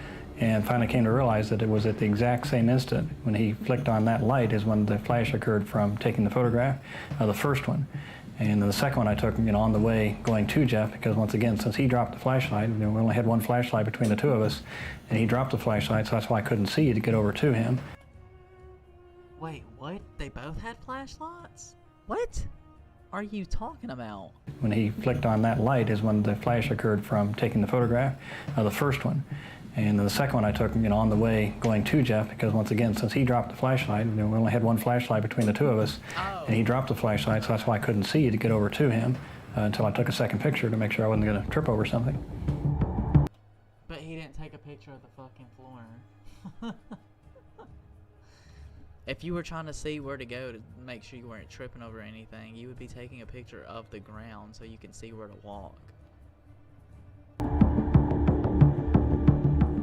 What was interesting about when I first got over to Jeff, he did two things which he contradicted himself, just one thing after another.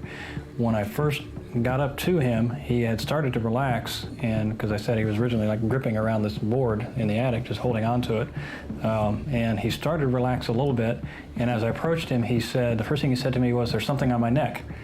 Now, I had heard from the time that they had been down there before, they talked about being pushed or feeling something behind them or things like that, which I didn't, know myself. But when he said, "There's something on my neck," and he said it very clearly, I put my hand behind his head, at his neck to see if there really was something physically there.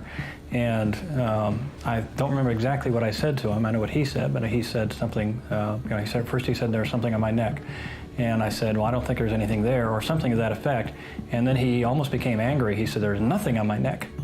So he said two things which contradicted each other. First he said, "There's something on my neck." Then he said, "There's nothing on my neck." And he said it almost like he was angry the second time. And again, by this point, he had started to relax and was almost standing upright once again. And that's when I noticed that the rope was there on his neck. It was still on there when he... It's kind of interesting because he looks like he's out of it. He looks like he's confused or dazed. Describe Jeff's, that image that you got. Okay, yeah, there was, it was just a totally blank expression on his face. His eyes were open, but it was almost like he was asleep or something like that. He just was, there was nobody home, I guess you'd say.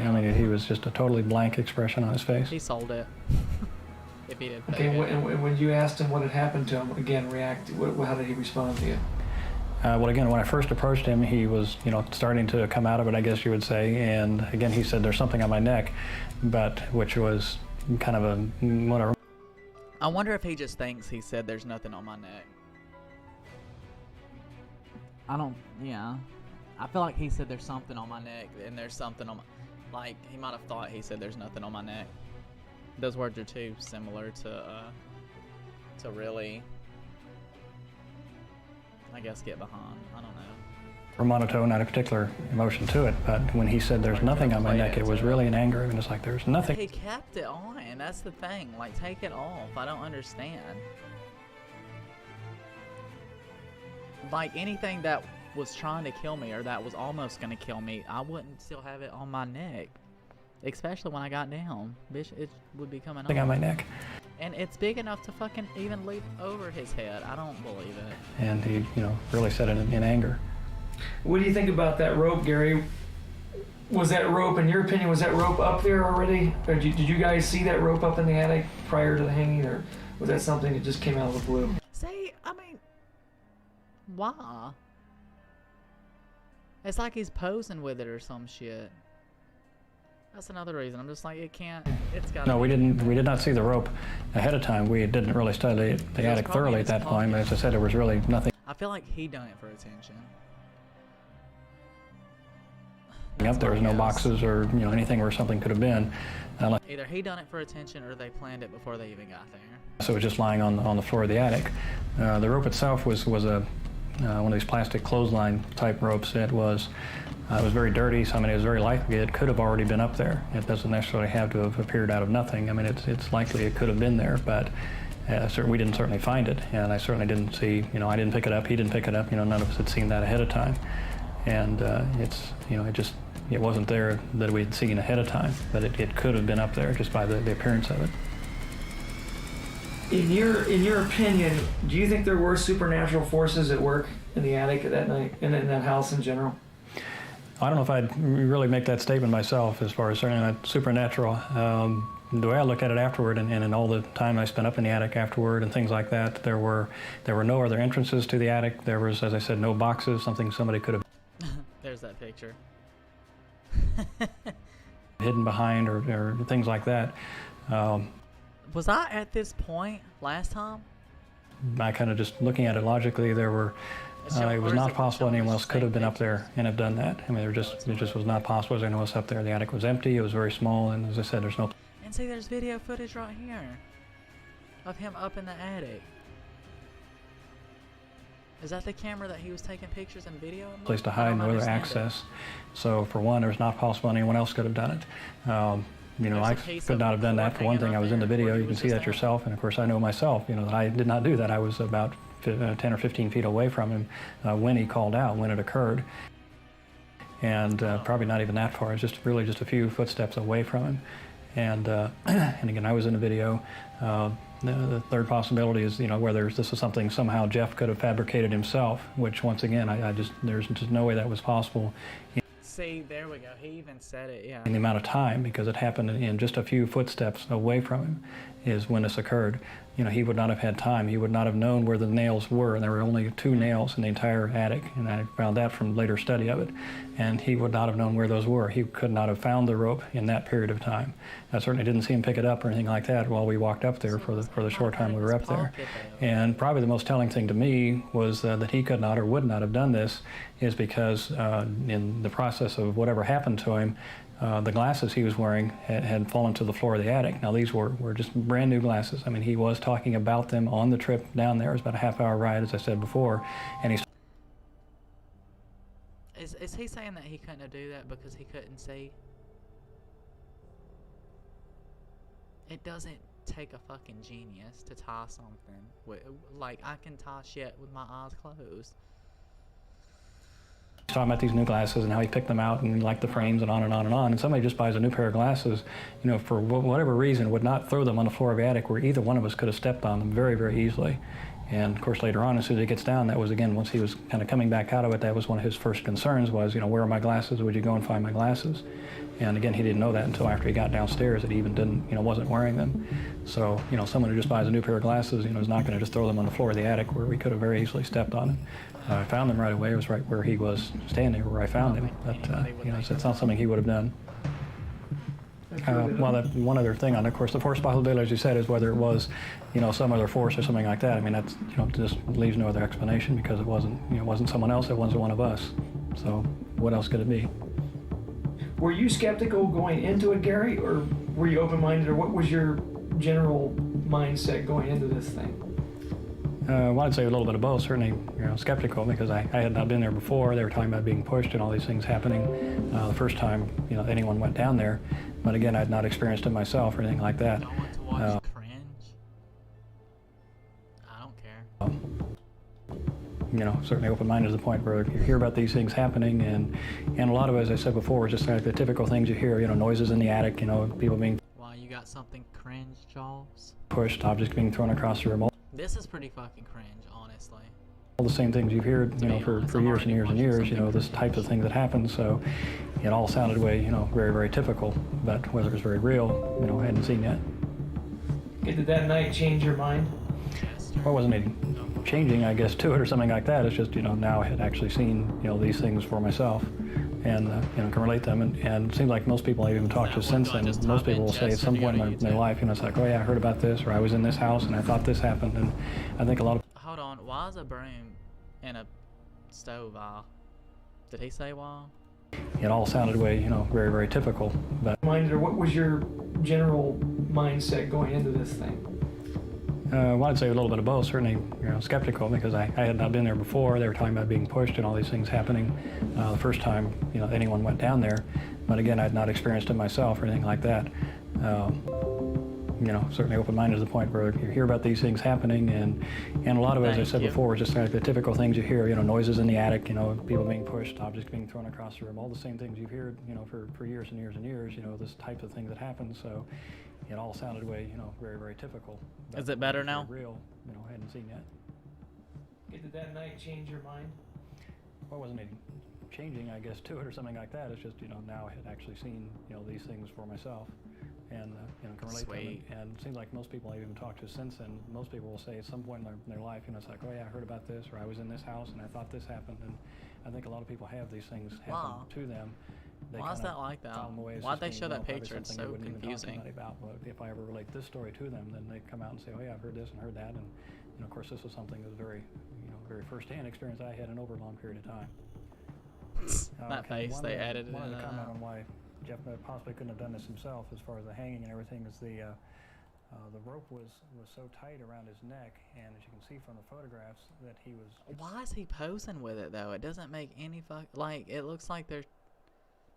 It's like showing it off or something.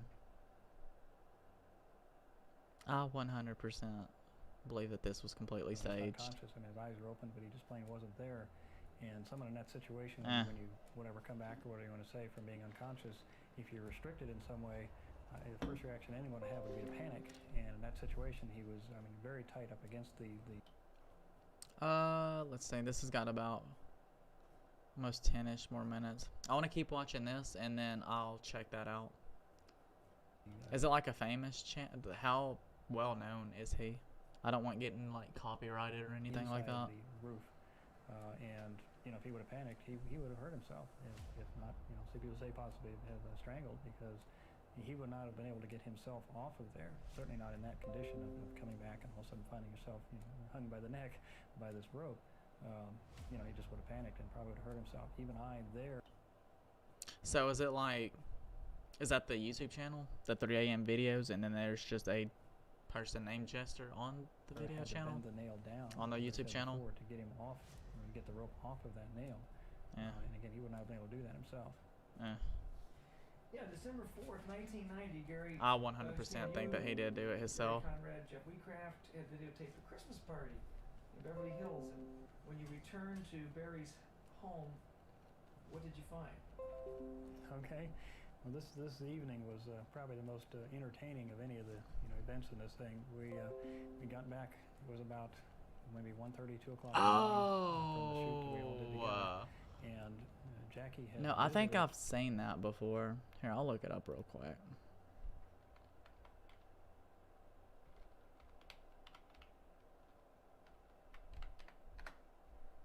I like how it just goes to my channel.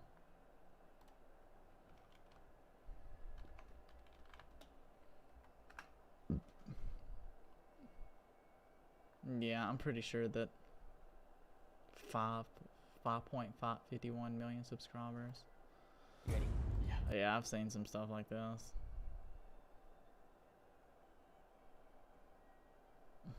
Cause Critical, I think Critical done some shows, done some videos of him.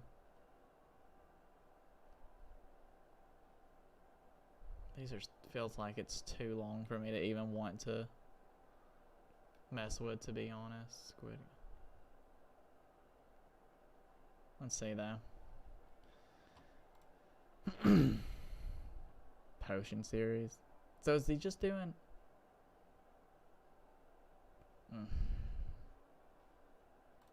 Let's see. Let's see if we can watch a quick one. Why are they fucking 20 minutes long? This is ridiculous.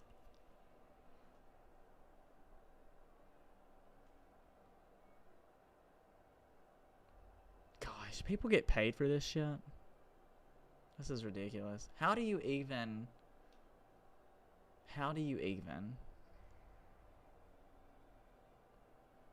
Let's say, you know what? Here. We're gonna go all the way. Can I sort it through dates? I want to say like the first one. I really do. Oldest. There we go.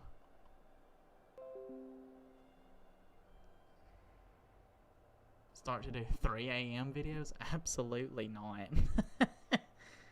I would not sell my soul like that.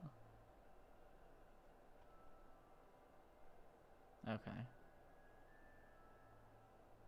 One man hide and seek, playing the floor is lava at 3 a.m.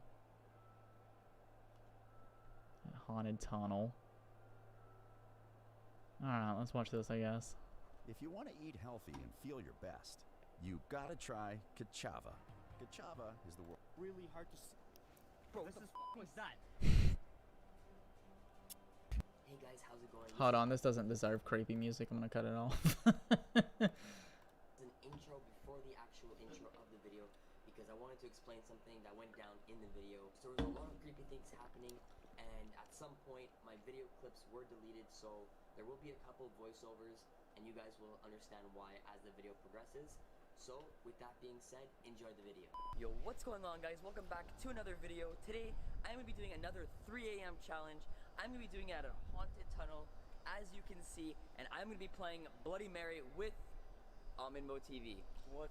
Okay, so first off, Bloody Mary, isn't that you're supposed to do it in a fucking mirror? What's going on, guys? So the reason why this tunnel is haunted is because a few years ago there was a mass killing inside this tunnel. As you can see, A mass killing? So you can imagine what went down. The murderer dumped all the bodies down in this water right over here. As you can see, He said a few years ago, as if it was like oh my god. So yeah, not too long I'm ago. gonna be doing this challenge. So now you guys may be wondering, what is the Bloody Mary challenge? So basically we have this mirror. He puts his hand through his hair too much. Right here, and normally you're supposed Okay, he's got a mirror. in the Okay. bathroom, sitting down while it's like dark and stuff like Or that. the most recent one. What See, that's the thing. I feel like he done a few, and then they caught wind because people believed him, and then he just started doing stupid stuff. Because, like I said, I think Critical watched some of these videos. I know so far is basically you sit down in front of it, you chant the Bloody We'll watch. So I'll watch one of these, and then I'll watch one of his recent ones. Mary 3 times, and it's supposed to be a witch that comes out and attacks you.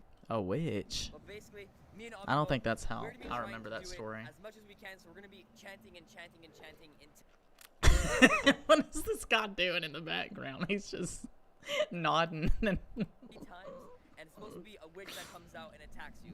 But basically, me and Mo, we're gonna be trying to do it as much as we can. So we're gonna be chanting and chanting and chanting until something happens, and hopefully some entertainment comes out of it. Hopefully nothing happens to us, but hopefully something entertaining happens for you guys. Now, before we get started with the challenge, I want you guys to go to my social medias and follow them up. They're on the screen right now. Be sure to go on my Instagram, Snapchat, and my Twitter, and I will be replying to all of your guys' comments. Also, be sure to smash that like button. I'm aiming for 100 likes this video. Let's do it. I know you guys can do it. Got 3,000. And let's get this video started. So after this first cut, I was filming on Minmo TV. He was doing his intro. He was at the end of the tunnel. He was showing it off, showing how big and creepy it is. And there was actually a shadow figure behind him. And I even ended up recording it, but when I went to go check my camera, the footage was gone. Oh, how convenient. If you guys want to see the reaction, go to his channel and go and check it out on his video. You will see what I was talking about. And let's continue the Did he edit it though? I wonder if it's in the description. No. Whatever. video. Holy shit, guys. Oh my god. Amimo was just showing the tunnel and how creepy it was. And at the end, there was actually something behind him. And I started running away, so I couldn't really see what it was. Man, but if you do want to see it, man, go on his channel and you will see. Oh my god. I like how he just stands in the background and nods and. It was unbelievable. Bro.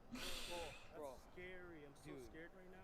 Okay, so I think we should get it started. Yeah. Without further ado, let's do the challenge. Yeah, I think we're gonna do 5 tries. We're gonna try doing the Bloody Mary. We're gonna count it 6, and we'll see if anything happens. Hopefully, nothing will hurt us. But if something comes out, you guys will capture it. Bloody Mary. Perfect. Bloody Mary. Bloody Mary. Bloody Mary. I'm sorry. Is that electric tape? He's got tape to his phone. What year was this? 2017? I'm sure they got something to hold your phone, buddy. Bloody Mary. On a bitch, I got that tripod right fucking now. My webcam is on it. We got the same tripods. Bloody Mary. Bloody Mary. So I'm here to tell you that they do make some extensions that would hold your phone. Bloody Mary. Bloody Mary. Bloody Mary. Bloody Mary. Bloody Mary. Bloody Marys are terrible, by the way. Tastes like alcoholic ketchup. Look, bro. What? Man, stop tripping me out like that. Bro, I keep hearing something from the left side. What? I don't know what the hell that is. Yo. You're outside, bro. That's super weird, man. What the hell? Yeah, you hear that too? Oh, what the hell Bro, that's what I'm saying. I hear something. There's something over there. I bet it's a witch. Yo. Oh my god, that scared me. Holy shit. What is that? Bro, look at the graffiti on this side. What does this say? This is weird. Dude, look. An eye? Oh my god. Oh What? my god, that literally scares me because the eye represents like Bloody Mary's like watching us.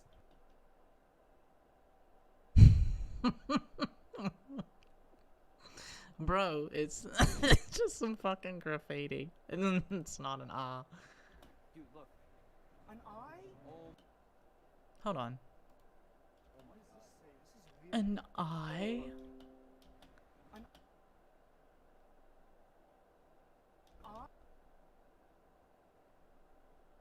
Okay. So I can't help but to notice the lack of a phone in that phone case.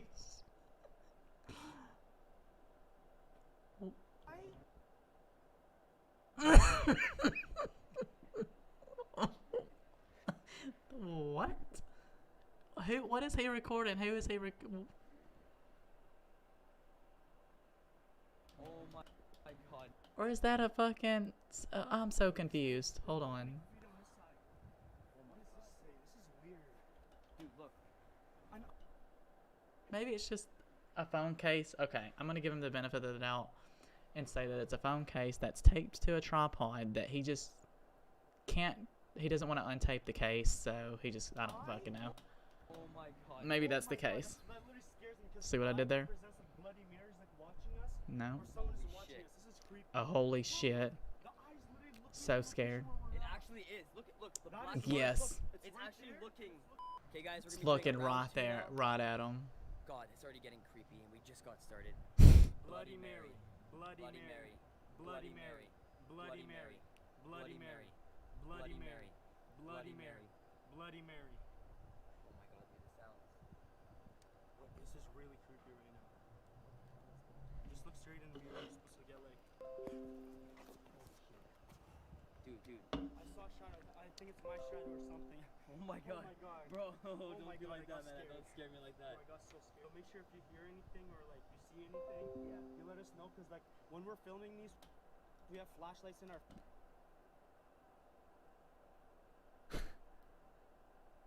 Maybe he's got a phone in that one. Faces, so it's really hard to see.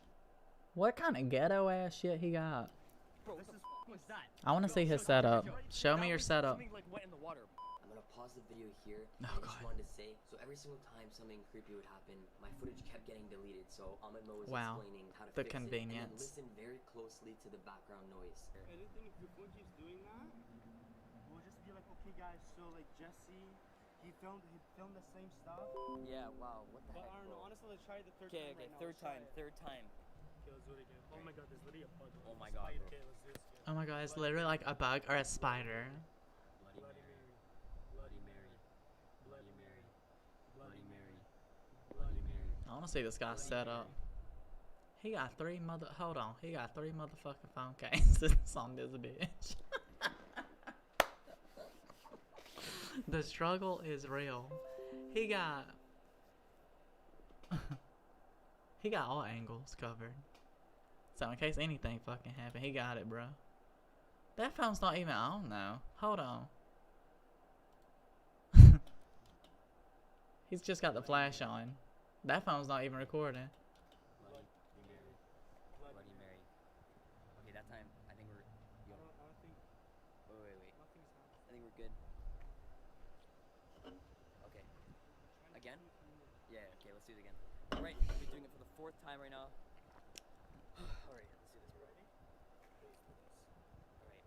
Okay, listen. I'll keep my mirror like facing the mirror, and then you keep it behind us in case anyone sees anything. Okay. What? Okay, so you ready? Yeah. I swear if I see somebody run across here in a sheet. Bloody Mary. Bloody Mary. Bloody Mary. Bloody Mary. Bloody Mary. Bloody Mary. Bloody Mary. Bloody Mary. Bloody Mary. Bloody Mary. Bloody Mary. Bloody Mary. Bloody Mary. Bro, what is that sound?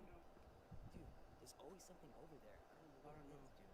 I feel like it's that eye, man. It's so sketchy, dude.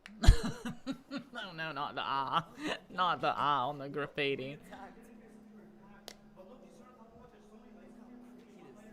I thought that said Mary. I was like, these motherfuckers.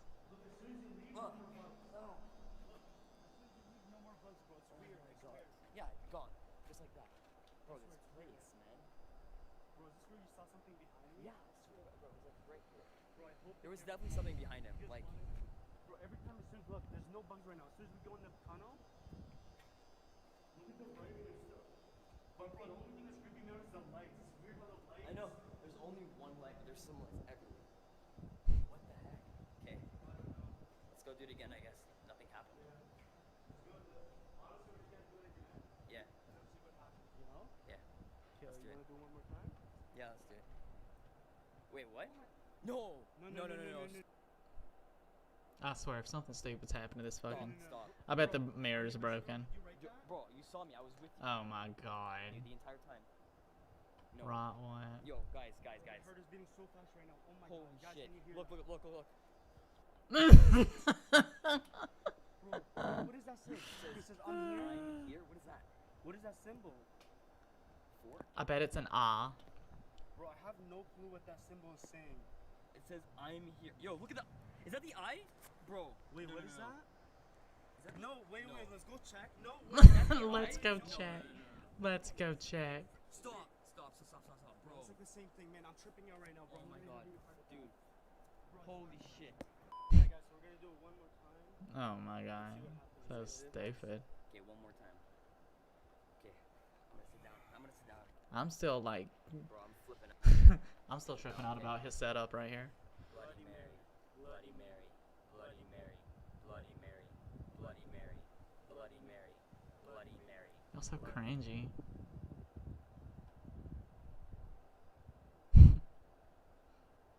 Oh my god, did you just hear that, bro? No, that was for the phone, bro. Let's get out of here. Did you just hear that? What's wrong with you? Bro, what are you doing? Oh my god. Bro. Is he gonna act possessed? Where? I swear to God, I just heard a noise. Yo, I don't know if it was a scream or something, but dude, there was something there. I don't know if the camera caught it. Oh my god. Dude, did you see that? Bro, there was a shadow, like, literally standing right there. Where the 10 is? What? Where it says the 10? I don't know if you guys can see this, but there's a 10 right there. No, you guys can't see it. It's very, very hard to see, but there's a 10 right there. My camera can't even A tan or a tant? My camera can't even pick that up. Oh, I see it. You see it? There, you saw a shadow there? Oh my... Bro, it moved! Oh, a tan, okay. Yo, I'm out. Dude, this is messed up. I'm done. I'm done, bro. Let's go.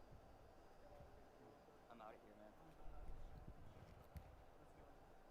Oh my god. I want to see the guy set up again. Show me your setup. Show me your setup. You know, to put it even creepier, the second we got here, my camera died and it was a full battery. So I have no clue. Like, literally the second we got here, I turned it on and I started talking. I hope someone starts. Bro, I know, everything's making me jump. Oh my god, dude. Let's get out of here, man. I'm done. It's so dark, dude. It's Well, so yeah, dark. it's not time, bro. Oh my god. Oh my god. I don't know if you guys heard that. That was insane. Oh my god, there's so much wind, dude. I'm gonna fly off. That tunnel is so yeah, okay. Show me your setup, bro. I'll see you guys when we get to the car. It cracks me up. He had like 3 phone cases taped to a tripod. My house. That was a long night. Holy crap. I was gonna film the outro when we got to the car, but my phone died, so I got home and I just charged it a little bit. I'm gonna film the outro. I'm exhausted. That's the important thing. You always need a... I love your choice of cardboard in your window. If you guys like this kind of videos, please let me know down below and I will keep making them. I hope you guys are enjoying them. Seems from the That's what I'm saying. I think both of them didn't, so I don't know if he just had all angles covered or... just in case he... I don't know. I have no idea. That's the thing that cranked me up. Because I saw the right through the fucking, the whole of the damn cell phone case. Like, was he just trying to act like he was recording? I don't fucking know. Alright, let's watch one of his current ones. I can only imagine. 17, 18, 19, 20, 21, 22. So he's been doing this shit for 5 years. How does he still fucking... Alright, let's... What's this one? 4 days ago, ordering Huggy Wuggy Potion from the dark web at 3 a.m. I watched Frosty the Snowman movie at 3 a.m. He attacked us.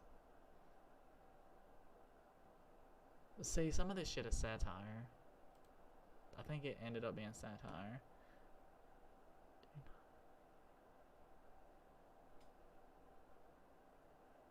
He came over. Pick one. Listen, don't rush me. Shit, I'm working on it. I want to watch a good one.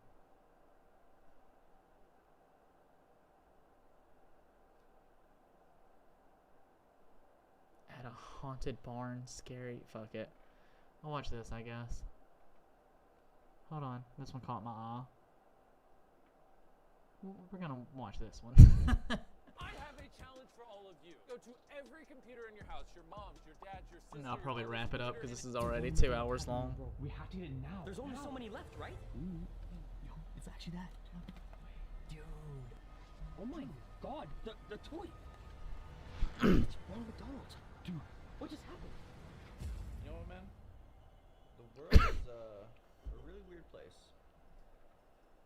Weird? What do you mean weird? Like the other day, I was just talking to my friend about this book that I was interested in getting, and and like you open your phone and you check Amazon and the first ad right there is that book. the exact same book. Dude, I never said the title. That happens all the time. It's so weird. It doesn't make any sense. It's almost as if someone's like watching us like all the time, or like listening to everything we say. Yeah. Anyways, you wanna? Let's get some food. Yeah, let's get some. Oh, well, what do you know? There's an ad for McDonald's. That's not weird. That's not weird. Yeah. Let's check it out. Limited edition. Loving it. It's looking good. Yeah. Oh. What the hell? Oh. What is that? Oh my god, that's Ronald McDonald, bro. What the hell? What kind of commercial is this? Dude, are you sure this was on Uber Eats? Dude, I'm telling you it was. What the hell? That's. Wait. It's a new Happy Meal. That's what it is. Oh my. Oh my god, is that? That's a Ronald McDonald Happy Meal, bro. I'm not even kidding you. Why would you? What? Wait, what else? No, I'm just kidding. That's not a McDonald, a Ronald McDonald Happy Meal. What kind of Lol. ad is this, bro? Dude, this is weird. Limited edition. Limited edition. We have to get it now. There's only so many left, right? Yeah. Okay, let's go quick. Here we are, Meg. Are you kidding me? Here we are. Now, on top of a brand new Happy Meal that thankfully McDonald's has blessed us with, it is currently 3:07 in the morning, the devil's hour. So there's a good chance that this Happy Meal is possessed and will kill us. I mean, we could do this way earlier in the day at any point, but that wouldn't be any fun, right? Nope. Hello, can I get food today? Hi there. Do you guys have the Ronald McDonald Happy Meal?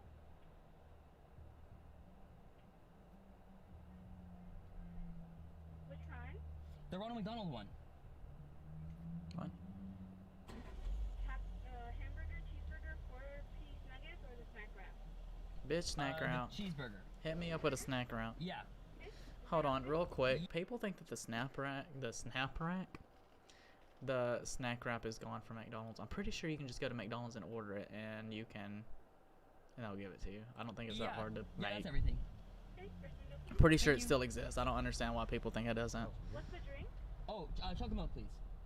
Sorry? Chocolate milk. Okay, first window, please.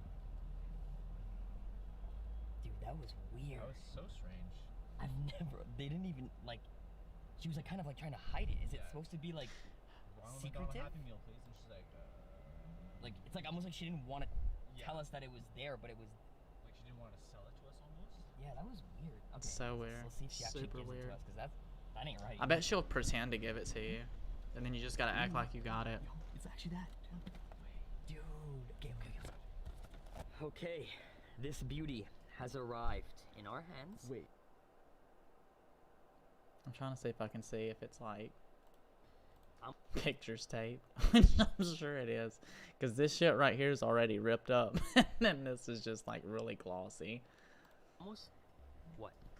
Why does it say that? Yeah, it's literally pictures fucking like taped or glued to the fucking cardboard. Is that what it said in the commercial? I don't think so, but the commercial was creepy. I don't think we even talked about it. It was absolutely exactly. Yep. Do you think it has the same toy too? Probably. Bro, okay. You know what? Let's open her up. Let's see what's in here. Okay, wait. I gotta do this. Come on. Oh my god, bro. You won't believe it. What? It's a fry! No way! Is it a good fry? Or is it just... They're not bad. You know what? Okay. Wait. Oops. What the? Is that a large fry?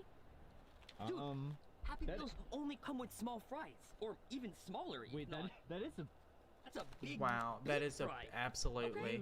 That is Well, so I ain't gonna unheard complain. of. That's kind of cool. And you know what? The food doesn't look bad.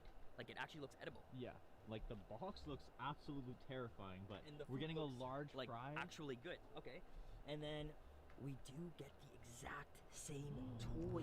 Oh my Hey, gosh. This thing is so creepy. Like the way So that they were, scary. like, slow zooming in the ad. Like, this thing is creepy, bro. Terrifying. Ronald McDonald, do you think he's shitting myself gonna right do now. something? I'm just kidding.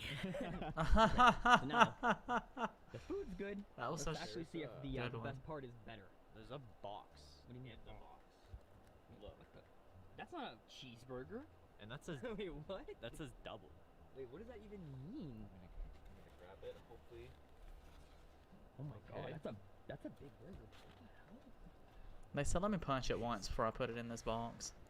Oh my. Oh my god, it's a oh my god, that's a that is a double fucking Big Mac. Oh, It's smells just like a fucking double Big Normally Mac. it comes with just a regular burger. Yeah, that's so strange. Actually, look good. Yeah, we paid wow. the same price of a regular Happy Meal. Ugh. We're getting We like got, twice like, the food. Life hack. Literally triple the amount of food. I mean, I'm not gonna complain, but I think honestly we should probably drive home, you know, and eat at home so we're not sitting in this cold parking lot. Yeah, it is really, really cold right now, so let's pack Yeah. this up. Yeah. Double everything. 20 minutes later. Hold on, it's getting good. It's in slow-mo mode. Oh my god. What was that? Was that the trunk? Wait, right behind us. I can't see anything. Wait. What the hell is that? Bro, give me that. Oh my god, the toy. You just didn't see literally- it. Wait, where is it? Did it burst out of the box? It burst out the Literally box. transformed. Yep. It evolved, probably. Oh my god, it fucking ate all of the your... fries are gone. All of them. Check the burger right now. Like, it literally looks fine. This didn't get touched, but all the fries are gone. He ate He them. literally transformed. He ate I all don't of even them. know what to think about. Me neither. That's crazy. Bro, Give it back this to thing him. is insane. What the hell? Weird. Put your We're finger actually down his wrong throat with and get your fries back. That's She what was I do. like she didn't want to sell it to us, right? Yeah. So maybe she This knew could be- something was up. She knew. This could be why, man. Fucking bitch. She fucking knew. Wanna play Hello. some video games? Absolutely. I know I do. I haven't seen the sun in years. So What let's is play this? League of Legends. Sound familiar? No. Okay, you know what? Let's just leave it like this and let's just go back. Yeah. It's there. Don't. Man, this is exciting, man. I can't wait for I'm this. a little like confused though. Like, why did that happen? You know? I know, it's crazy. Well, Who would have thunk it? Who'd have thunk it? Yeah, you're right. All right. Finally home. we are here. Oh, what the? What was that? That was The hell was that? Was that the trunk again? It was again. This time, man. No. We're going to check. No, let's go. And according to the teaser at the beginning of the episode, I bet there's a human man in there. I fucking knew it. I fucking knew it. It's Ronald McFucking Donald right there. He's not. Ronald? He's not moving, bro. Bro. Where's the toy? Where's the toy? You see the toy? Wait, where's the other toy? Dude, it transformed. Again. Again. Oh my god. Wait, does that mean? And he ate the burger. Does he just keep eating the food and transforming? Is that the burger? He devoured the whole burger. Are you kidding me, bro? God, bro. What are we supposed to eat? Freaking toy is I'll like, take it back. messed up. Dude, it doesn't make any sense. Why is Ronald McDonald in my trunk right now? All I wanted was a little toy. Ronald, I like how it. Fries, everything I could just. I like how they had to put it in asterisks. My God, bro. What are we Ronald supposed to eat? McDonald Freaking toy is slowly getting messed up. up. Like, bitch, we see It doesn't it. make any sense. Why is Ronald McDonald in my trunk right now? All I wanted was a little toy and Big Now Mac, you ate the fries, man. everything Da I da could just da. enjoy and Dun actually dun eat. But dun. instead, I'm here with a stupid. Gotcha. Get him off! Get him off! I don't think he has his arm behind his back like that.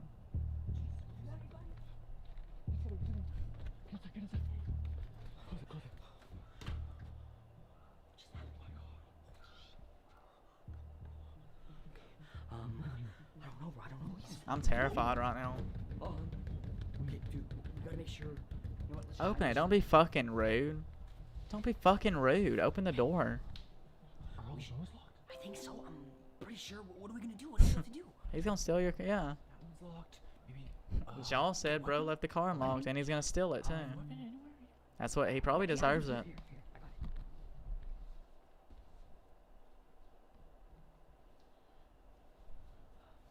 Yeah, we should be fine, right? We should be good. The front door's locked. The garage's locked. The back door. Double check. I bet it's not locked. I bet he's in the house now. Oh my god. Yo, run. Shit's corny. Oh my god, he's Does he have his channel up on the TV? Probably getting those views. That's what I do. He might. Sometimes I let my videos play on the TV.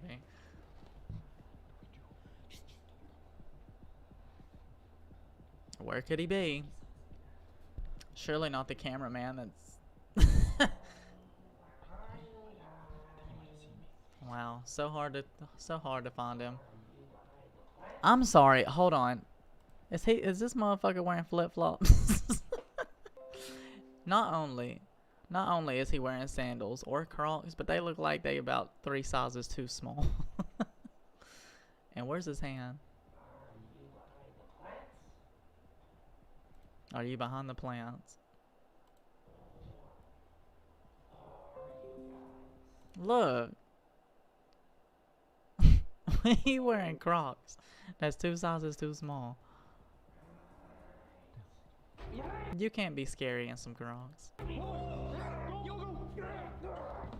Hit him harder. This way.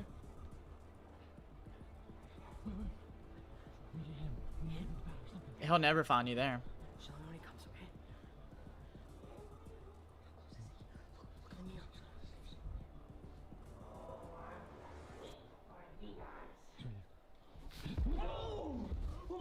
So convincing. I'm so sorry. I mean, yeah, I meant to get you. Get out of our house. Hurry, stick it in his butt. Are you okay? Everywhere for you guys. What? Looking everywhere? You guys set me free. Set you free? What is he talking about? Set us free. You don't know the hells that I've endured. What are you talking about, Ronald McDonald? You just attacked us. I was years ago. I was working at McDonald's as a line cook. Okay. And I accidentally gave somebody a quarter pounder instead of a Big Mac. Oh, that's a big mistake. Why the hell would you do that? They punished me. What do you mean they punished you? By putting me inside the body of a toy. They shrank me down with some type of machine. What? I think so. A shrink machine? Doesn't make any sense. Why would they do that? For years. What's on that bat, Sharpie? Shrink machine? Doesn't make any sense. Why would they do that? For years, I was on the shelves at McDonald's as a little toy, watching hundreds and hundreds of other toys be distributed in McDonald's Happy Meals, waiting for my turn. Wait. What about the Ronald McDonald I've seen in like the last year? Is that not the real you? I don't know. There must be a bunch of other clowns making mistakes and getting turned into toys everywhere. Listen. Wait. How did you turn like this? I don't know, but I was in your box. Okay. And then I started eating your food, and I grew. How did you know that this food that you got me, my favorite food, was going to be the trigger? Wait. We didn't know though. We actually ordered a regular Happy Meal, and then it came in with a bunch. I'm so mad that he gets paid for doing this. A double Big Mac and a large fry. Happy Meal doesn't come with a double Big Mac and a large fry. But then why was it in there? Wait, the girl. Remember? The girl. All weird when we were asking for the Happy Meal. Oh no. Wait, you think the girl set this up? And yes, absolutely. Set him free, like she knew what was going on? Yup. There's no other reasoning behind it. Okay, you're not gonna believe it, but like, I think one of the workers at McDonald's was like trying to rescue you all this time. You should date her. It worked. You're actually here. I don't know.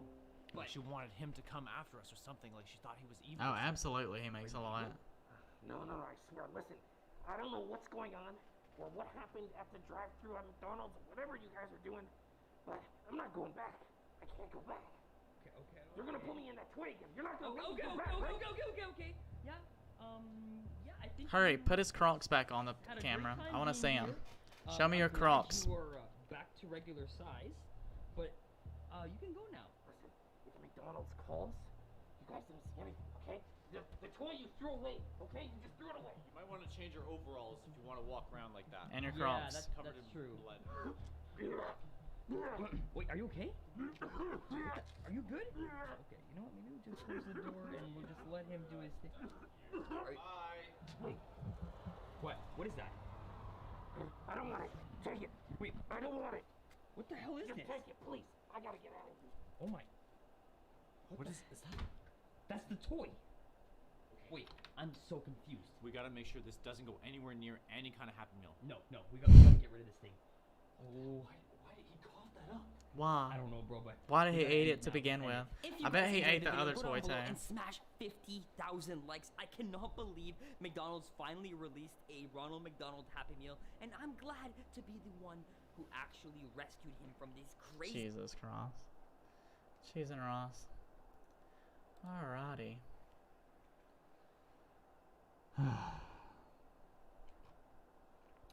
So, I'm about to go ahead and end this here so I can edit a little bit before I head out. But yeah, I think the San Pedro is completely fucking staged. And I also do not believe these 3 a.m. calls. But thanks for watching whenever, however, wherever you watch. Thanks for the conversation, Jules, and the recommendations. That absolutely was cringe. And I will see you guys soon. Once again, thanks for watching wherever, however, wherever you watched. If you want to follow me on Instagram or TikTok or YouTube, it's EffinJACS. And that's pretty much all you need to know. If you need to follow other things, then it's going to be in one of my bios or one of the descriptions or some shit like that. But until then, I will see you guys later.